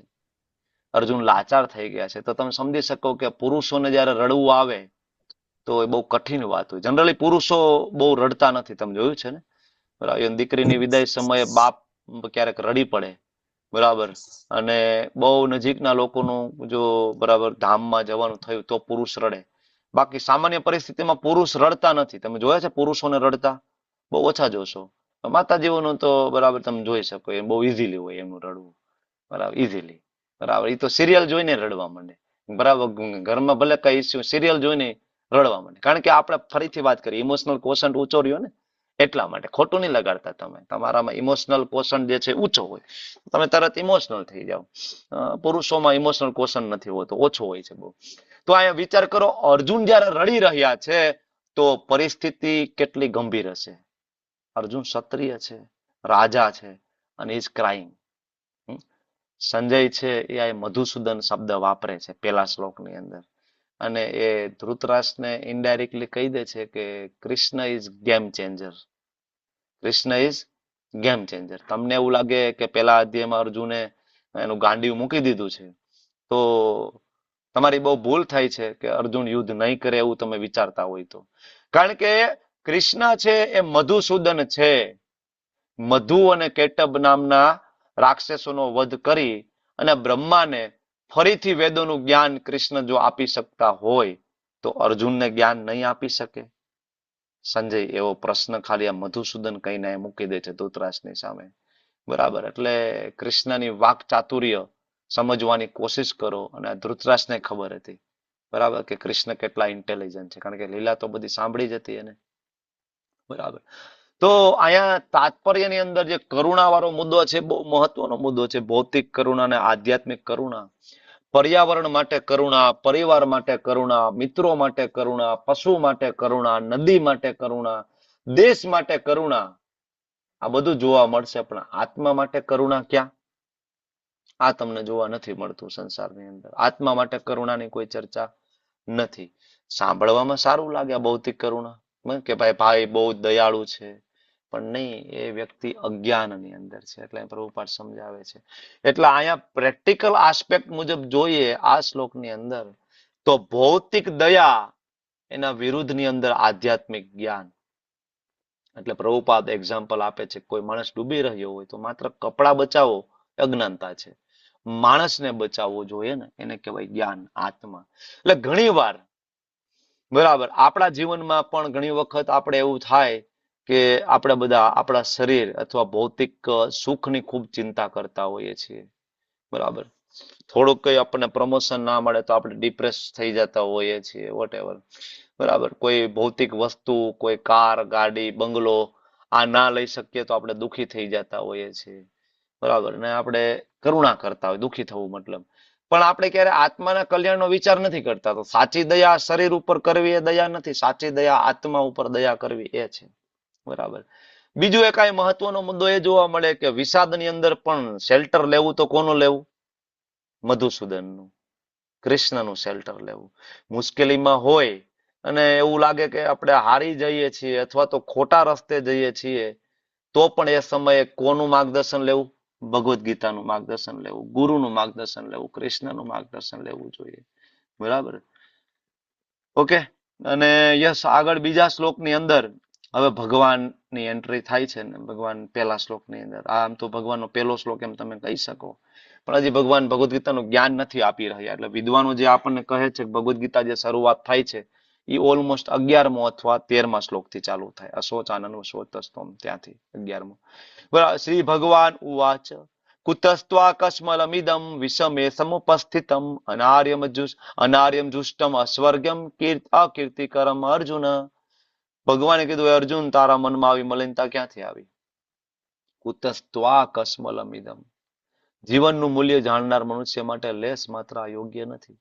કારણ કે આનાથી ઉચ્ચતર લોકની ગતિ નહીં થાય અને બીજું તને અપયશ પ્રાપ્ત થશે, અકીર્તિકરમ. આનો જે ભાવાર્થ જે છે, ભાવાર્થ બહુ પાવરફુલ છે. તમે 1 વાર 2 વાર 3 વાર જરૂરથી ભાવાર્થ વાંચજો. કારણ કે જો હું તમને ભાવાર્થની અંદર ખાલી મુદ્દાઓ વાઇઝ કહી દઉં કે કયા પેરેગ્રાફમાં કયા કયા મુદ્દાઓ વિશે પ્રભુપાદ ચર્ચા કરે છે, તો તમારે નોટ ડાઉન કરવું હોય તો તમે કરી શકો. તો જે શરૂઆત જે થઈ, કૃષ્ણ અને પૂર્ણ પુરુષોત્તમ પરમેશ્વર એક જ છે. બરાબર, તો ત્યાં ભગવાન કોણ અને 3 અવસ્થામાં એનો સાક્ષાત્કાર. નીચે એક શ્રીમદ ભાગવતમનો શ્લોક, વદંતી તત્ત્વમિદસ તત્વમ યજ્ઞાનમ અદ્વયમ બ્રહ્મેતિ પરમાત્મેતિ ભગવાન ઇતિ શબ્દતે. અહીંયા જે ચર્ચા અને સામેની લાઈનમાં વ્યક્ત થાય છે ત્યાં સુધી, મતલબ આ એક પેરેગ્રાફ ત્યાં પૂરો થયો. આ પહેલા પેરેગ્રાફની અંદર શ્રી પ્રભુપાદજી આપણને ભગવાન કોણ, 3 અવસ્થા એની કઈ, આના વિશેની વાત.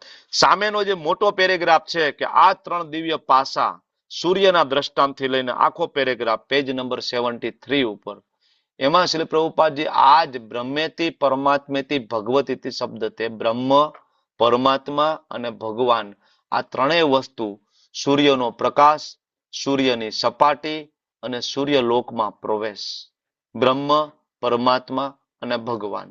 આ મુદ્દો આપણને ઉદાહરણ આપીને સમજાવે છે. ત્રીજો પેરેગ્રાફ જે સામે છે, સંસ્કૃત શબ્દ, તો ત્યાં ભગવાનની વ્યાખ્યા આપવામાં આવી છે. વેદવ્યાસજીના પિતાજી પરાશર મુનિ દ્વારા વિષ્ણુ પુરાણની અંદર જે શ્લોક આપ્યો છે એ શ્લોક પ્રમાણે ધન, શક્તિ, યશ, સૌંદર્ય અને જ્ઞાન અને વૈરાગ્ય આ બધું જ સંપૂર્ણ માત્રામાં હોય એને કહેવાય ભગવાન. અને આવો એકમાત્ર દાવો ખાલી કૃષ્ણ કરી શકે છે, બીજું કોઈ આવો દાવો કરી શકતું નથી. એટલે એમાં પાછળના પેજ ઉપર શ્રી પ્રભુપાદજી શ્લોક કોટ કરે છે, ઈશ્વર પરમ કૃષ્ણ સચ્ચિદાનંદ વિગ્રહ. એ કોટ કરી અને પછી પાછળનો જે ચોથા નંબરનો પેરેગ્રાફ જ્યાં છે ભાગવતમમાં પણ પૂર્ણ પુરુષોત્તમ પરમેશ્વર, ત્યાં શ્રી પ્રભુપાદજી દરેક અવતારના મૂળ અવતારી એ પણ કૃષ્ણ જ છે એ વાત ત્યાં કરી રહ્યા છે. અને શ્લોક મૂકે છે, એતે ચાંસ કલા પુંસ કૃષ્ણસ્તુ ભગવાન સ્વયં. પાંચમો પેરેગ્રાફ જે છે ત્યાં શ્રી પ્રભુપાદજી આર્ય કોને કહેવાય અને અનાર્ય કોને કહેવાય, આવી રીતના 5 પેરેગ્રાફ અને 5 બહુ જ મહત્વના મુદ્દાઓ ઉપર પ્રભુપાદે ત્યાં ચર્ચા કરી છે. બરાબર. તો આ શ્લોકની અંદર ભગવાન છે અર્જુનને ખીજાય છે. બરાબર. આવતા વેદ કે છે કે ભાઈ આવી મલિનતા ક્યાંથી આવી તારામાં, આવું તો આવું ના જોઈએ. બરાબર. ભગવાન આવતા વેદ ખીજાય છે. પ્રભુપાદ આના ઉપર સુંદર મજાનું તાત્પર્ય આપે છે. તમે લોકો જરૂર સમય કાઢીને વાંચજો. આમાં એક જે શબ્દ આર્ય આવ્યો ને છેલ્લે, આર્ય અને અનાર્ય.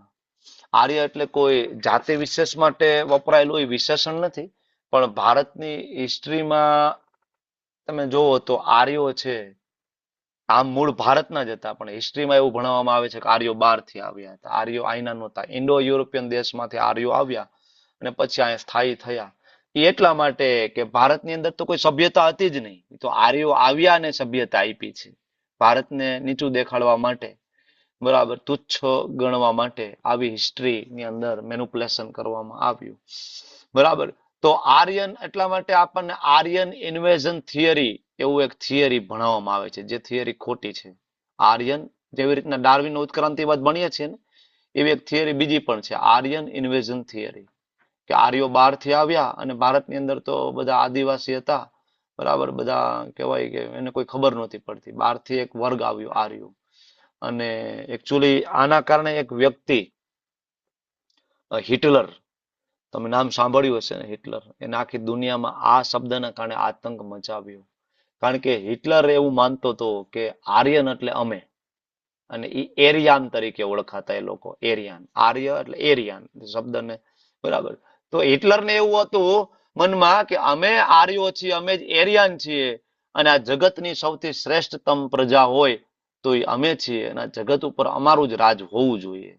અને એના કારણે એને કેટલા બધા લોકોને અંધાધૂંધ મારી નાખ્યા. વિચાર કરો, એક શબ્દ, એક ખોટી હિસ્ટ્રી લખાવાના કારણે એક વ્યક્તિએ કેટલા બધા લોકોને અલ્ટિમેટલી મારી નાખ્યા હતા. એને એવું લાગતું તો અમે આર્યો છીએ, અમે એરિયન પ્રજા છીએ, અને અમે રાજ કરવા માટે બનેલી છીએ. બરાબર.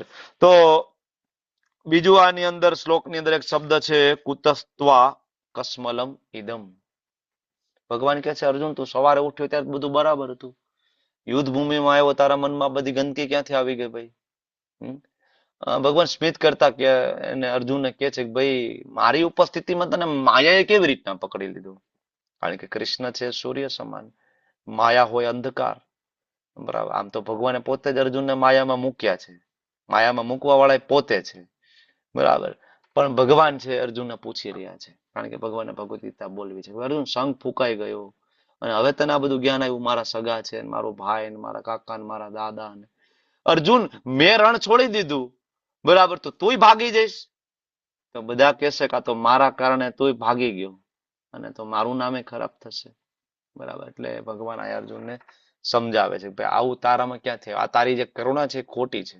કોઈ ભાવુક વ્યક્તિ હોય તો એને અર્જુનના બધા જે કારણ છે બહુ સારા લાગે. એને અર્જુન તો બહુ સારો હતો, કૃષ્ણએ એને ઉકસાવ્યા યુદ્ધ કરવા માટે. પ્રભુપાદ સમજાવે છે કે ગમે એટલો ગુણ સારો હોય તો પણ જો ભગવાનની સેવામાં ન લાગેલો હોય તો એ ગુણ કાંઈ કામનો નથી. એટલા માટે અહીંયા પ્રેક્ટિકલ આસ્પેક્ટ જે પહેલો બને એ છે કે લાગણીશીલતા વિરુદ્ધ કર્તવ્ય. બરાબર, ખાલી સેન્ટિમેન્ટ થી કામ નહીં ચાલે. ડ્યુટી જ્યારે કરવી પડે તો કરવી જ પડે.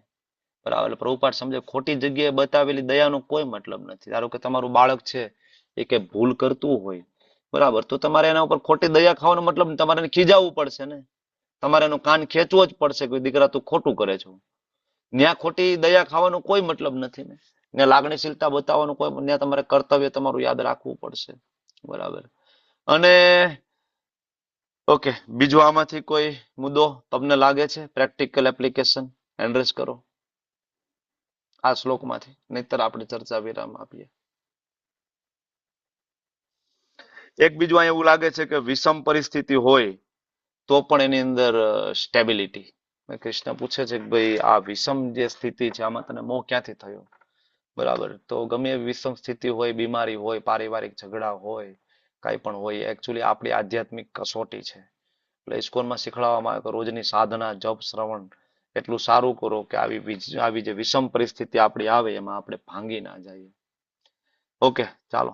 વાંછાકલ્પતરુભ્યશ્ચ કૃપા સિંધુભ્યો ચ પતિતાનાં પાવનેભ્યો વૈષ્ણવેભ્યો નમો નમઃ. અનંત અનંત કોટી વૈષ્ણવ કી જય. શ્રી પ્રભુપાદ કી જય. ગુરુ મહારાજ કી જય. હરે કૃષ્ણ કૃષ્ણ કૃષ્ણ હરે હરે, હરે રામ રામ રામ હરે હરે, હરે કૃષ્ણ. ચાલો. હરે કૃષ્ણ પ્રભુજી, દંડવત પ્રણામ.